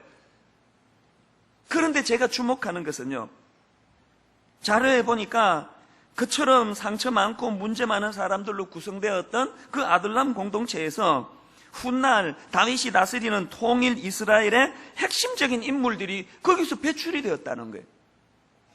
이게 제가 주목하고 있는 포인트예요. 아니 어떻게 그렇게 상처가 많고 문제가 많은 사람들로 구성된 아둘람 공동체가 그런 능력의 공동체로 탈바꿈될 수 있었나? 제가 이런 맥락에서 보니까요, 아둘람 공동체의 그 별명이 뭘까 생각해 보니까 치유의 공동체예요. 아둘람 공동체는 상처받은 사람들이 모여드는 공동체이기도 했지만 치유가 일어나고 잃어버린 꿈이 회복이 되고 그래서 미래에 대한 소망을 심어주는 그런 공동체이지 않았을까? 제가 그것을 생각하니까 참 부러운 거예요. 왜 그러냐 하니까 오늘 우리가 목회하는 목사 입장에서도 그렇고 모든 성도님들에게 있어서 우리가 참 꿈꾸는 게 이거 아닙니까? 교회하고 아둘람 공동체의 공통점이 뭐냐 하니까 상처받은 사람이 많이 모인다는 공통점이 있습니다. 교회도요, 아픈 분이 많으세요. 상처가 많으세요. 여러분들이 저에게 그런 아픔을 눈물로 호소하고 계시거든요. 이게 공통점이라면 불행하게도 아둘람 공동체하고 오늘 현실의 교회하고의 차이점이 뭐냐 하면은 불행하게도 아둘람 공동체와 같은 치유가 잘 안 일어난다는 거예요. 상처받은 사람이 모이기는 많이 모이는데 치유가 안 일어나니까 교회가 어떻게 어려움이 많아지겠냐는 것입니다. 그러면 왜 치유가 잘 안 되느냐? 제가 이것을 생각하다가 참 인정하고 싶지 않지만 제가 인정하지 않을 수 없는 건 이렇게 교회 안에 상처받은 사람들이 치유가 잘 일어나지 않는 이 현상, 이게 바로 교회의 세속화의 증거다, 그런 생각이 드는 거예요. 여러분, 교회가 세속화가 되면은 영적인 능력이 나타나지 않습니다. 치유의 역사가 일어나지 않습니다. 그렇기 때문에 여러분, 교회의 세속화를 왜 두려워해야 하는지 아십니까? 교회가 세속화되면은 세상 사람들이 비난을 해요. 손가락질을 해요. 그것도 무서운 일이지만 정말 교회가 두려워해야 되는 것은 교회가 세속화가 되면은 복음의 능력이 나타나지 않는다는 거예요. 능력이 나타나지 않으면 세상의 조롱거리가 될 수밖에 없다는 이야기예요. 그렇기 때문에 우리 모두가 다 분당 우리 교회는 치유의 공동체가 되기를 꿈꾸며 기도해야 됩니다. 그리고 그 치유의 공동체가 되기 위하여 우리 교회 안에 세속화된 모습은 없나? 목사 안에 변질된 모습은 없나? 성도들 안에 세속화의 물결이 넘쳐나고 있지는 않은가? 이걸 돌아보면서 자기 반성과 또 그렇게 자기 점검이 필요해요. 저는 사무엘상 19장에 나와 있는 참 그 에피소드 하나가 마음에 참 이게 의미가 있다고 생각하는데요. 자, 19절을 한번 보시겠습니까? 20절입니다. 사무엘상 19장 20절. 우리 한 목소리로 읽어보시겠습니다. 사울이 다윗을 잡으러 전령들을 보냈더니 그들이 선지자 무리가 예언하는 것과 사무엘이 그들의 수령으로 선 것을 볼 때에 하나님의 영이 사울의 전령들에게 임하매 그들도 예언을 한지라. 자, 이게 지금 무슨 내용인가 하면은 지금 그 사악한 사울 왕이 사람을 보내가지고 다윗을 잡아와라. 그래서 이제 그 전령들이 라마나요시라는 곳으로 다윗을 잡으러 간 거예요. 그런데 그곳에서 그 사울의 전령들이 어떻게 바뀌어졌는가 하니까 20절에 있는 말씀 그대로예요. 하나님의 영이 사울의 전령들에게 임하매, 다시 말해가지고 그들이 그 라마나요 공동체에 발을 딛고 그 상황을 살펴보면서 그 안에 있으면서부터 그동안 사울의 영향력 아래 놓여있던 그들이 성령의 영향을 받기 시작한 거예요. 하나님의 영향을 받기 시작한 거예요. 더군다나 그 19장 20절에 보니까 그렇게 된 계기가 뭐냐 하니까 그들이 선지자 무리가 예언하는 것과 사무엘이 그들의 수령으로 선 것을 뭐 할 때에? 볼 때에 그 공동체의 아름다운 모습을 보고 느끼고 경험하면서 그들이 사울의 영향력 아래에서 하나님의 영향력으로 바뀌어졌다는 거예요. 이게 너무나 저는 부럽습니다. 요즘에 제가 이 교회를 방문하다가 보면은 교회 문 입구에 이런 그 팻말을 적어놓은 걸 심심찮게 봅니다. 이렇게 적혀 있더라고요. 신천지와 이단 종파의 출입을 금합니다. 그리고 그 다음에 또 무시무시한 한마디가 더 붙어 있어요. 출입 시 법적 조치하겠습니다. 오죽 성도들이 여러분 그런 그 교회 안에 침투해온 그런 이단의 영향을 많이 받으면 그런 극단적인 문구를 써놓겠냐고요. 그래서 제가 그걸 보면서 한편으로 이해가 되면서 한편으로 마음이 슬픈 거예요. 만약에 교회가 오늘 방금 말씀드렸던 이 사무엘상 19장에 나와 있는 이 라마나옅 공동체와 같아가지고 그들이 잘못된 신앙을 가지고 잘못된 지령을 받아가지고 이 교회를 무너뜨리려고 이단이 침투해왔다 할지라도 이 교회 안에서 너무나 아름다운 교회 공동체를 보고 예배의 영광을 누리고 그 심령이 변화가 되어서 내가 그동안 잘못 알고 있었구나, 그 변화가 일어나야 될 거 아니냐고요. 그게 안 일어나고 자꾸 이단의 영향을 받으니까 출입금지, 법적 조치. 그건 제 생각에 그럼 그 사람들은 누가 구원하느냐는 거예요. 그래서 제가 생각하는 건 2단, 3단 욕할 하나도 없습니다. 오늘도 복음의 능력이 나타나지 않고 그 공동체를 들여다보고도 거기에 매력이라고는 하나도 없기 때문에 오히려 거꾸로 우리가 2단의 영향을 받고 있는 이 무기력한 교회의 현실, 이걸 가슴 아파해야 된다는 것입니다. 저는 막 그냥 신천지를 환영합니다 이렇게 써붙이고 싶지만 저도 자신이 없어요. 또 뭐 넘어가면 또 어떡하느냐는 거예요. 이게 바로 이게 교회의 변질 아니겠습니까? 그렇기 때문에 저는 이 라마나옅 공동체, 사무엘이 이끌던 그 라마나옅 공동체가 너무 부러워요. 제가 보니까 다윗이요, 이 라마나옅 공동체에서 그 공동체의 아름다운 영적 파워를 그가 경험하고 누리고 있던 이 영향력이 훗날에 이제 오늘 본문에서와 같은 이 아름다운 아둘람 공동체를 세워나가는데 영향을 행사했다는 거예요. 이게 우리가 꿈꾸는 10년 프로젝트예요. 이제 올해 말부터 우리 교회 성도님들이 이 교회가 라마나옅 공동체 같아서 여기에서 치유가 일어나고 여기서 변화가 일어나고 공동체의 아름다움을 많이 맛보신 분들이 이제 한국교회, 연약한교회 곳곳으로 여러분들이 파송되어 가셔가지고 그곳에서 이 교회에서 누렸던 공동체의 기쁨을 전해주기를 원한다는 거예요. 그러니까요, 우리 교회가 지금 꿈꾸는 것은요, 교회를 뭐 해체하고 이런 게 아니고 제대로 된 교회를 해보자는 갈망이에요. 우리가 제대로 된 교회가 되지 않고는 누구를 섬기고 누구를 도우겠습니까? 이 안에서도 그렇게 그냥 문제 일으키다가 그 남의 교회 가서 그 문제나 일으키는 성도가 되면 어떡하시려고요? 그러니까 이 교회에서 문제가 있다 싶은 분은 딴 교회 절대 가시면 안 됩니다. 그 남의 교회에 힘들게 하시면 안 돼요. 내가 치유를 받아야 돼. 내가 복음의 능력을 경험해야 돼. 내 상처가 완전히 복음의 능력 앞에 다 녹아지는 것을 경험한 그 사람만이 이웃 교회를 섬길 수 있다고 저는 믿습니다. 이런 맥락에서 분당 우리 교회는 날마다 기도해야 됩니다. 하나님, 이 교회는 상처받은 사람들이 몰려오는 교회일 뿐만 아니라 그 상처가 치유되는 기름 부으심이 있는 교회가 되기를 원합니다. 이런 소원을 가지고 기도해 주시기를 바랍니다. 우리가 이런 기도를 하나님께 드리다가 보면은 이 일이 가능하기 위해서 우리가 결단해야 될 두 가지가 있다는 걸 알게 되실 것입니다. 자, 여러분, 우리가 정말 영적 치유와 회복을 원한다면 우리가 뭘 결단해야 될까요? 둘째, 두 가지 중에 첫째, 우리 모두가 다 하나님의 영향력 아래로 들어가야 된다는 사실입니다. 사실 우리 인생은요, 누구 영향력 아래에 있느냐, 이게 관건이에요. 흔히들 이런 이야기 하잖아요. 첫사람 아담은 에덴 동산이라고 하는 그 완벽한 환경 속에서도 실족해서 유혹에 넘어졌고, 예수님은 광야라고 하는 그 열악한 환경 속에서도 뭘 붙잡고? 하나님의 말씀을 붙잡고 마귀의 세 가지 유혹을 이겨냈다. 그래서 예수 그리스도는 그 열악한 광야에서도 하나님의 말씀의 영향을 받으셨기 때문에, 말씀을 붙잡으셨기 때문에 말씀으로 원수 마귀를 이길 수 있었다. 그래서 이게 환경의 문제가 아니고 영향력의 문제라는 것입니다. 그런 면에서는 오늘 본문의 상황도 마찬가지예요. 본문에 딱 두 종류가 나오잖아요. 본문에 보면은 그 사울 왕의 악한 영향력 아래 놓여있던 신하들, 그런가 하면은 다윗의 영향력 아래 놓여있던 아둘람 공동체의 멤버들. 그런데 여러분, 그 사울의 신하들을 보면은 환경은 뭐 대박 아닙니까?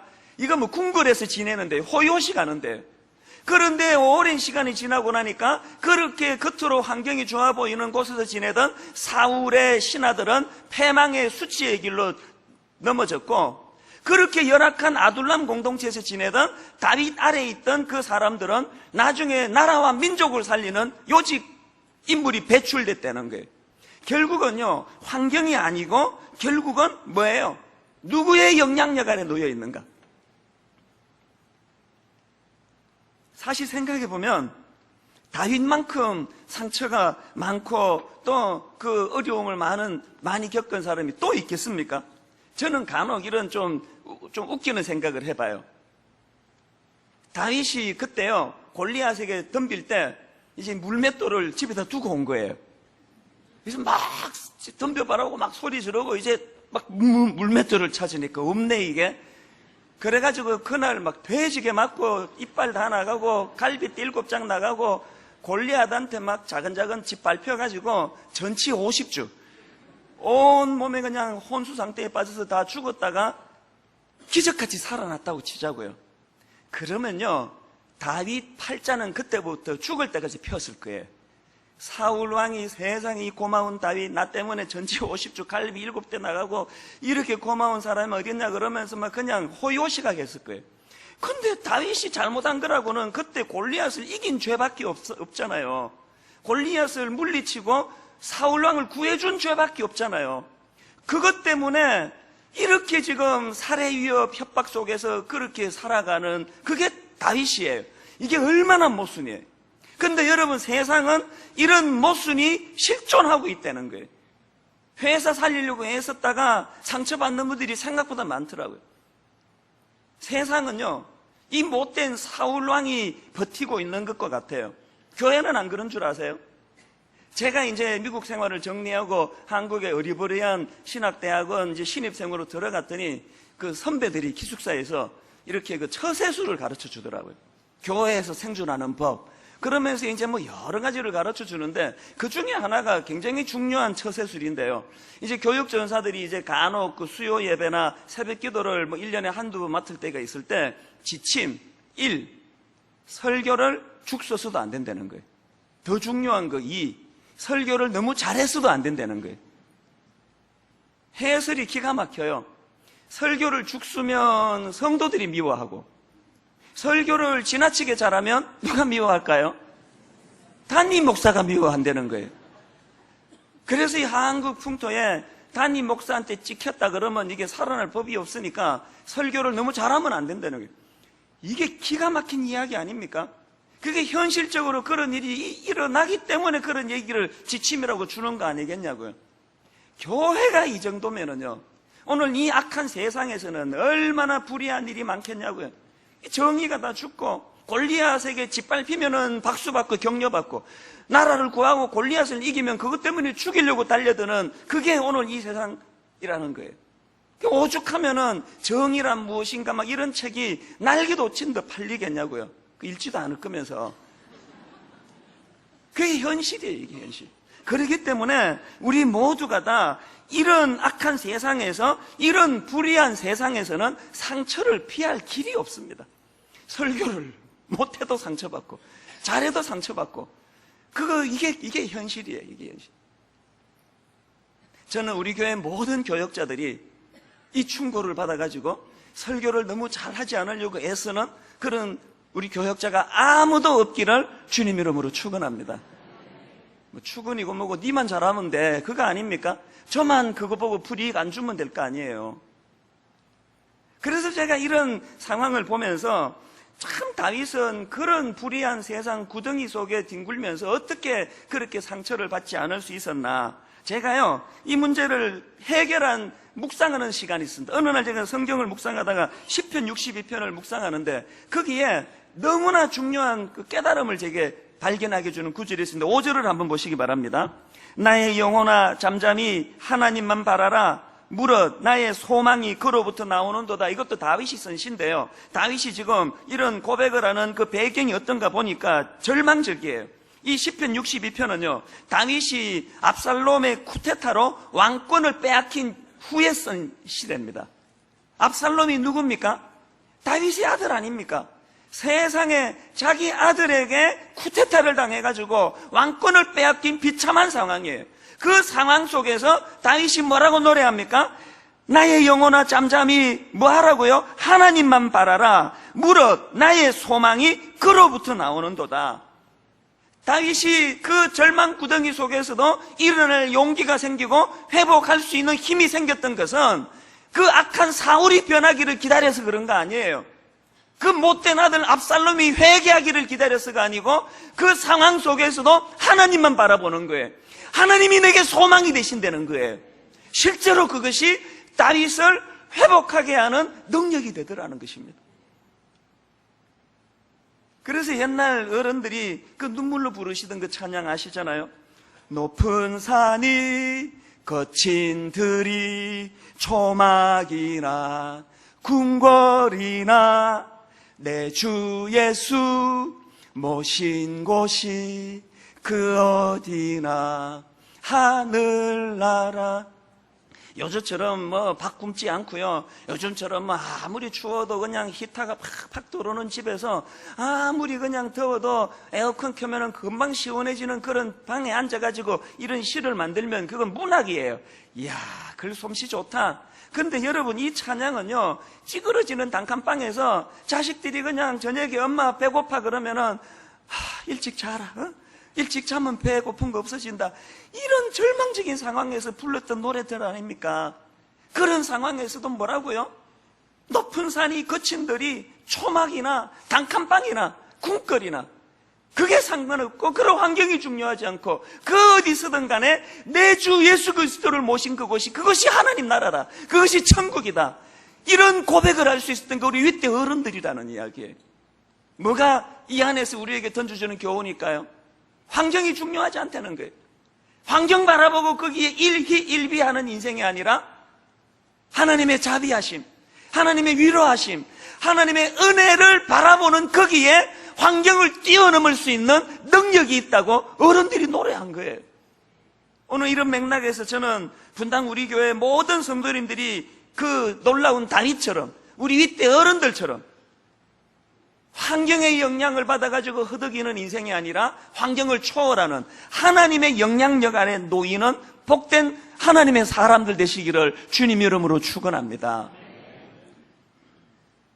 그런가 하면은 두 번째로, 여러분, 우리가 이 세상에서 상처받지 않기 위해서 해야 될 일이 있는데요. 그것은 우리의 주 관심사를 바꿔야 돼요. 우리의 주 관심사가 보다 본질적인 문제에 우리가 몰두해야 된다는 거예요. 이게 무슨 말씀인가 하면요, 제가 지난주 이 본문을 가지고 묵상하다가 발견한 게 뭐냐면은, 이 다윗이 한 성질 하잖아요. 다윗이 얼마나 그냥 성격이 그냥 울분이 많았는지 그 골리앗을 향하여 쏟아놓던 그 울분이 있잖아요. 그런데 지금 그렇게 억울하게 아둘람 동굴에 갇히다시피 해 있는데, 그 동굴에서는 다윗의 울분이 잘 느껴지지가 않아요. 자, 다윗의 울분을 한번 느껴보시겠습니까? 골리앗을 향한 그 울분이요, 사무엘상 17장 26절. 우리 한 목소리로 읽으실 때 좀 이렇게 그 감정이입해가지고 다윗의 울분을 느끼면서 읽으시면 좋겠습니다. 자, 같이 읽어볼게요. 시작. 다윗이 곁에 서 있는 사람에게 말하여 이르되, 이 블레셋 사람을 죽여 이스라엘의 치욕을 제거하는 사람에게는 이 할례받 블레셋 사람이 누구이기에 살아계시는 하나님의 군대를 모욕하겠느냐. 다윗의 울분이 느껴지세요? 죽여버리겠다는 거예요. 니까짓 게 뭔데 우리 하나님을 조롱하느냐는 거예요. 울분이 막 이렇게 느껴져요. 그 울분이라는 건, 이 감정은 굉장한 에너지를 만들어내는 게요. 제가 옛날에 대학교 다닐 때 보니까 그렇게 유순하고 내성적이고 온순한 이런 여학생이요, 민주화 운동에 대해서, 오공에 대해서 분노를 가지고 울분이 이게 결집되니까요, 그 겁 많은 여학생이 옥상에 올라가더니 온 몸에 신나를 뿌리고 불을 붙여서 뛰어내려서 투신할 만큼의 그런 에너지가 거기에 폭발하더라고요. 이 울분의 감정이란 이렇게 무서운 거예요. 다윗이 그 경험도 없는 그 어린애가 말이에요, 정규 군사훈련을 받은 군인도 아닌 사람이 이거는 골리앗에게 대들면 맞아 죽는다는 걸 뻔히 아는데도 견딜 수 없는 울분이 에너지가 돼서 골리앗에게 덤비게 만드는 거예요. 그 울분이 다윗에게 있었는데, 어찌된 영문인지 지금 인생에 이렇게 죽을 고비를 넘기고 동굴에 갇히다시피 한 다윗에게 골리앗을 향한 울분이 느껴지지가 않아요. 이 어찌된 일일까요? 제가 찾은 답이 뭔지 아세요? 사람은요, 자기의 주 관심사가 있는 곳에 상처가 있고요, 자기의 주 관심사가 있는 곳에서 울분이 있는 거예요. 이게 무슨 말인가 하면요, 저는 이렇게 그 외적인 이런 데 별로 신경을 안 쓰는 사람이에요. 뭐 옷을 어떻게 입고, 그 차도 마찬가지예요. 저는 그 차를 이렇게 운전하다가 보면은요, 어디 갔다 왔는데 지금 제 차가 그래요. 옆에 누가 그 목 같은 거 같아요. 이게 쓱 그어놨어요. 저는요, 그걸 봐도 아무렇지도 않아요. 누가 껐네? 그렇게 하고 들어가서 그냥 가요. 그 고치지도 않습니다. 제가 한국에 돌아와가지고 제일 먼저 이제 차를 장만했을 때 얼마나 그 차를 귀하게 여겼겠습니까? 그때 프라이드라고 엄청난 차를 제가 몰고 다녔는데, 그때 프라이드를 타고 다닐 때는요, 저희가 그때 그 3층에 빌라에서 살았는데 잠이 안 오는 거예요. 차 누가 가져갈까봐. 그래서 가다가 또 넘어서 또 창문을, 아, 있네? 그리고 또 들어가 누워있으면 이게 자꾸 누가 훔쳐갈 것 같고 그렇게 불안한데요. 그런 아끼는 차인데요, 그 프라이드를 제가 그 뽑아가지고 보름인가 만에 앞에를 이렇게 콱 들이받아가지고 다 찌그러졌어요. 근데 놀랍게도요, 거의 10년 가까이 그 차를 타면서 그 나중에 남 줄 때까지 안 고쳤잖아요, 그걸. 그렇게 하고 타고 다녔어요. 나중에는 녹이 쓸어가지고 막 거기에 막 그냥 모양이 이상해지고 보는 사람마다 이것 좀 어떻게 펴봐라 그러는데 관심이 거기에 없어요. 뭐 찌그러지면 어떠냐, 엔진만 좋으면 되지, 차만 나가면 되지. 그런 생각을 가지고 있는 저니까요, 누가 차를 들이받든지 뭐 못으로 껐든지 그것 때문에 상처는 안 받아요. 그러니까 여러분, 저를 괴롭히고 싶어 하는 분에게 제가 살짝 충고하는데, 차 끌고 가지고는 소용없습니다. 그 아무 상관이 없어요, 그게. 마음이 있는 그곳에 상처도 있는 거예요. 외모도 마찬가지예요. 전 어릴 때부터 뭐 누가 못생겼다 이런 말에는 상처가 없었어요. 뭐 너무 일찍 포기를 해서 그런지는 몰라도 뭐냥 못생겼다 그러고, 아이고 얼굴이 크다 그지, 손거울에 다 안 들어가지 뭐 그러고 하면은 그런 거에 상처가 안 돼요. 뭐 너는 들어갔냐? 그러고 끝내요. 또 그 들어가면 뭐가 좋은데? 그렇게 하고 끝내요. 외모에 마음이 안 담겨 있으니까 외모를 가지고는 상처가 없어요. 어떤 여학생은요, 너 못생겼다는 말에 자살을 한다는 거예요. 우리 마음이 머무는 그곳에 상처도 있는 거예요. 자, 그렇다면은 다윗이 골리앗을 향해서는 그 울분이 폭발을 하고 견딜 수 없는 마음의 그 울분으로 그에게 덤벼드는데, 자기가 불이익 당하는 것, 자기가 억울하게 지금 동굴 안에 들어가 있는 데 대해서는 상처가 안 보여요. 뭘 의미할까요? 이런 면에서 오늘 우리 모두가 다 하나님 앞에서 부끄러워해야 될 게 있지 않을까요? 온통 우리의 관심이 무엇을 먹을까, 무엇을 입을까, 우리의 무슨 대학 보낼까, 여기에만 몰두해 있으니까 이 세상에서는 상처를 받을 수밖에 없다는 거예요. 저는 지난주 중에 목사님들, 전사님들 한 700여 명 모여있는 어느 단체에서 저녁에 설교를 하러 갔습니다. 내가 좀 심했다 돌아오면서 내가 이게 정제가 안 된 언어를 많이 썼구나, 그렇게 마음이 좀 무거울 정도로 심한 말을 많이 했습니다. 마음에 울분이 있었던 것 같아요. 목사님들 지금 밥이 넘어가십니까? 목사님들 지금 잠이 와요? 지금 목사님들 335 지금 농담할 생각이 나시느냐고.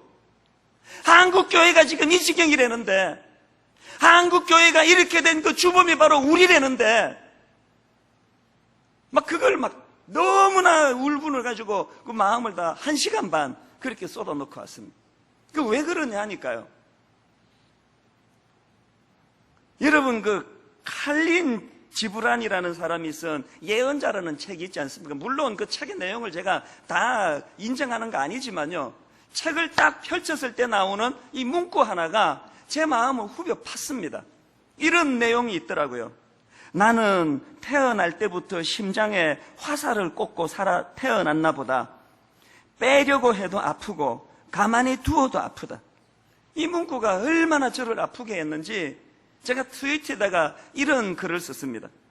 이 시대 목회자로 살아가는 저의 아픔을 이것보다 더 잘 표현한 것을 보지 못했습니다. 아파요. 목사로 서 있는 것 자체가 아파요. 사실 저는요, 태어날 때부터는 이렇게 아프지 않았습니다. 저는 사춘기 때 명랑소년이었습니다. 잘 까불고 잘 웃기고 인기 많고, 이건 검증이 돼야 되겠지만, 어디 가도 뭐 MT를 가든 어디 가든 그 찬수가 와야 되는데 그런 분위기 메이커였어요. 잘 놀았습니다. 친구 좋아하고 날마다 집에 데려다 재우고 아니면 내가 그 집에 가 자고 명랑소년이었다니까요. 그런데 여러분, 제가요, 목사 안수를 받는 그때부터 내 심장에 가슴에 화살이 하나 꽂혀 있어요. 마음이 행복하지가 않아요. 어떤 면에서는. 그럼에도 불구하고 복음으로 행복이 분명히 내 안에 있는 건 사실이지만 또 다른 내 마음 한편으로 화살이 꽂혀 있는 것 같이 불편해요. 이게 아파가지고요, 빼려고 해도 아프고요, 그냥 둬도 아파요. 개척 초기에 30몇 명이 모인 자그마한 교회 할 때도 아팠고요, 지금 2만 명 모이는 성도가 된 큰 교회에도 아파요. 제가요, 작은 교회 할 때는 아프다가 교회가 커지면서 아프지 않다면 저는 싹군이에요. 자려고 누워도 아프고 밥을 먹어도 아프고 앉아있어도 아프고 누가 칭찬해도 아프고 욕해도 아프고 아파요. 저는 제 운명을 압니다. 죽을 때까지 아플 것 같아요. 아마 하나님 나라 가면은 이 아픔이 없어질 거예요. 그런데 지난 여름에요, 책을 읽다가 이런 저에게 너무나 위로가 되는 그 문장 하나를 발견했습니다. 그 책에 보니까 오스왈드 챔버스라고 주님은 나의 최고봉이라는 책을 쓴 분인데요, 그분의 말을 이렇게 인용했더라고요. 아픈 마음 때문에 이 세상에 하나님의 목적이 이루어진다면 하나님이 당신의 마음을 아프게 하신 것에 감사하라. 아픈 마음 때문에 이 세상에 하나님의 목적이 이루어진다면 하나님이 당신 마음을 아프게 하신 것에 감사하라. 제가 그 대목을 읽는데 눈물이 핑 돌더라고요. 하나님, 제 가슴에 화살 하나가 꽂혀 있는 것 같은데, 빼도 아프고 그냥 둬도 아픈 것 같은데, 하나님, 저의 이 아픔이 이 땅에 하나님 나라가 세워지고 이 땅에 하나님의 영광이 드러나고 이 땅에 교회가 회복이 되는 이런 일에 쓰일 수만 있다면 저의 아픔을 사용해 주시기를, 저의 아픔을 내가 피하지 않기를 원합니다. 우리가요, 너무나 주변잡기 소소한 일에 그저 일상에 예수 믿고 복 받아보자, 예수 믿고 돈 많이 벌어보자, 예수 믿고 성공해보자, 예수 믿고 우리의 좋은 대학 보내보자, 이런 데다가 마음을 쏟으면 상처를 피할 길이 없습니다. 보다 더 근본적인 것, 보다 더 본질적인 것, 하나님의 영광, 하나님의 나라, 어려운 한국 교회를 향한 가슴 아픔, 그런 것으로 우리의 관심이 옮겨지게 될 때에 사울이 나를 어떻게 할 수 없는 하나님의 사람이 될 줄 믿습니다. 저는 지난 7월 1일 그 설교 이후로 막 그냥 인터넷이 덜끓을 때 제가 혼미해졌어요. 이게 도대체 무슨 일인가 이게 나는 우리 교회 이런 일이 바깥에 떠들려지는 걸 나 원치 않는데, 이게 뭐 누가 뭐 칭찬을 해도 그게 반갑지도 않고 오해해서 욕을 해도 그게 이게 뭔지를 모르겠더라고요. 그래서 제가 너무 그냥 혼미해가지고요, 거제도로 내려갔어요. 2박 3일 제가 좀 머리 좀 식혀야 되겠다 그래서 저 혼자 내려갔습니다. 거제도에 내려가서 한 3일 있으려고 내려갔는데요, 이제 하루 거기서 지내고요, 그 다음날 이른 아침에 바로 그 거제도에서 한 20분 배를 타고 가니까 장사도라고 있대. 뱀이 누워있는 모양이라고 그 섬 이름이 장사도래요. 거기에 이제 그 관광지로 개발을 해가지고 아기자기하게 참 잘 꾸며놨더라고요. 그런데 제가 그 관광객들 따라가지고 이렇게 쭉 코스를 돌다가 두 군데에 제 눈이 꽂혔습니다. 한 군데가 어디냐 하니까 세상에 그 조그만한 섬에 학교가 있는 거예요. 그게 얼마나 인상적이었는지 다른 관광객들 탁 하고 난 다음에 제가 그 학교를 다시 들어가 봤습니다. 교실 딱 하나. 그럴 수밖에 없는 게요, 그 장사도라는 데를 내가 자료를 찾아보니까 거기에 사람이 처음 살기 시작한 게 1900년대 초래입니다. 그리고요, 전 주민이 제일 많이 살았던 그때가 14가구 80명. 그게 하나씩 다 무트로 가고 지금은 무인도가 됐습니다. 자, 그러니까 거기에 그 학교가 하나 있는데 전 주민이 최고로 그 많이 있을 때가 80명이라는데 그 학생이 몇 명이겠냐고. 제 자료를 보니까요, 68년도에 그 분교 형태로 개교를 해가지고 68년부터 91년까지 45명 학생들을 배출했다는 거예요. 68년도부터 91년까지 45명 딸랑 배출했다면 이게 1년에 몇 명 배출한 겁니까? 그런데 제 마음을 뜨겁게 한 것은요, 그 자료에 보니까 거기에요, 육미조 선생이라는 분이 장사도 분교로 이 선생님이 정건을 오셔가지고 그 분교에서 얼마나 그 아이들에게 헌신을 했는지 거기에 공덕비를 세워줬죠. 공덕비. 거기에 뭐라고 적혀 있는지 아십니까? 이분은 이렇게 소개하고 있더라고요. 하나님을 섬기는 아동문학가라고요. 이게 얼마나 상징적으로 마음이 벅찬 이야기예요. 그래서 제 마음이 너무 뜨거워졌어요. 그러고는 맨 마지막 코스예요. 그게 맨 마지막에 또 제 걸음을 멈추게 만든 곳이 있는데 세상에 거기 교회가 있었다는 거예요. 지금은요, 교회가 흔적도 없었어요. 건물이 다 없어졌는데 거기에 이런 팻말이 있고요, 교회 사진을 거기다 뒀더라고요. 얼마나 교회가 조그만한지요. 제 눈에 한 2평, 3평이 될까요? 전 주민 최고 많을 때가 80명인데 거기에 뭐 성도가 몇 명이었겠냐고요. 제가 발이 안 떨어지는 거예요. 다른 사람들 다 저렇게 가고도 거기서 발이 안 떨어지는 거예요. 제가 눈물이 나는 게, 이렇게 이름 없는 곳에서 이름도 없이 빛도 없이 전 주민 다 해서 80명인 그곳에 누군가는 거기에 청춘을 바치고 누군가는 거기에 인생을 걸어서 아이를 교육하고 누군가는 거기에 말씀을 통해 복음을 전하는 일을 행하는 그 일을 누군가 해왔기 때문에 오늘 제가 이 자리에 설 수 있고 우리 모두가 다 이 복음의 영향을 받는다고 생각하니까 발이 안 떨어지는 거예요. 그래서 제가 거기에 한참 앉아 있었습니다. 이렇게 눈물이 나더라고요. 하나님이 왜 나를 여기 거제도로 보내주셨는지 하나님의 뜻이 밝게 보여지는 거예요. 뜻하지 않게 세상이 이렇게 덜শু져진 이것은 다른 게 아니고 7월 1일 제가 선포했던 이 하나님 앞에서의 이 선포가 하나님이 너무 기뻐하시는 일이기 때문에 이것은 하나님이 쐐기를 박으시는 일이구나. 더 이상 이걸 내가 물러설 수 없도록 하나님이 굵은 쐐기를 박으시는 일이구나. 제가 그렇게 말씀을 깨달았어요. 용기가 생기더라고요. 그 이후로는요, 누가 무슨 칭찬을 해도 눈에 들어오지 않고요, 누가 무슨 욕을 하든지 그게 상처가 안 되더라고요. 왜? 하나님의 뜻이 드러나고 나니까. 제가 깨달은 게 뭔지 아십니까? 우리는 너무 주변, 제가 그날 그 장사로에 들렀다가요, 거기서 이제 배를 타고 다시 거제도로 돌아와서 바로 어디로 간지 아세요? 숙소로 달려갔어요. 짐 챙겨가지고 그 자리에서 분당으로 돌아왔습니다. 2박 3일 제가 생각하고 치권까지 다 구입해놓고 왜 바로 돌아온지 아세요? 하나님 왜 여기 나 보내신지를 알게 됐으니 더 머물 이유가 없더라고요. 빨리 가야지. 할 일 많은 분당으로. 바로 그 자리에서 운전해서 분당에 왔는데 너무너무 가슴이 벅찬 거예요. 우리가요, 다 내 수수한 조변, 누가 내 욕하나? 누가 이창수 오해하나? 누가 분당 우리 교회 누가 욕하나? 이런 일에 몰두할 때 상처를 피할 길이 없어요. 눈을 높은 데 돌리고 하나님 나라를 생각하고 하나님 뜻을 생각하는 그곳에 사람이 내게 상처 줄 수 없는 걸 내가 깨닫게 된 거예요. 오늘 말씀을 저는 이렇게 마무리하려고 합니다. 여러분, 이 험한 악한 세상에서 우리가 상처를 피할 길이 없어요. 어떻게 해야 된다고요? 하나님의 영향력 아래로 들어가야 돼요. 세상의 영향력 아래 흔들리지 마시기 바랍니다.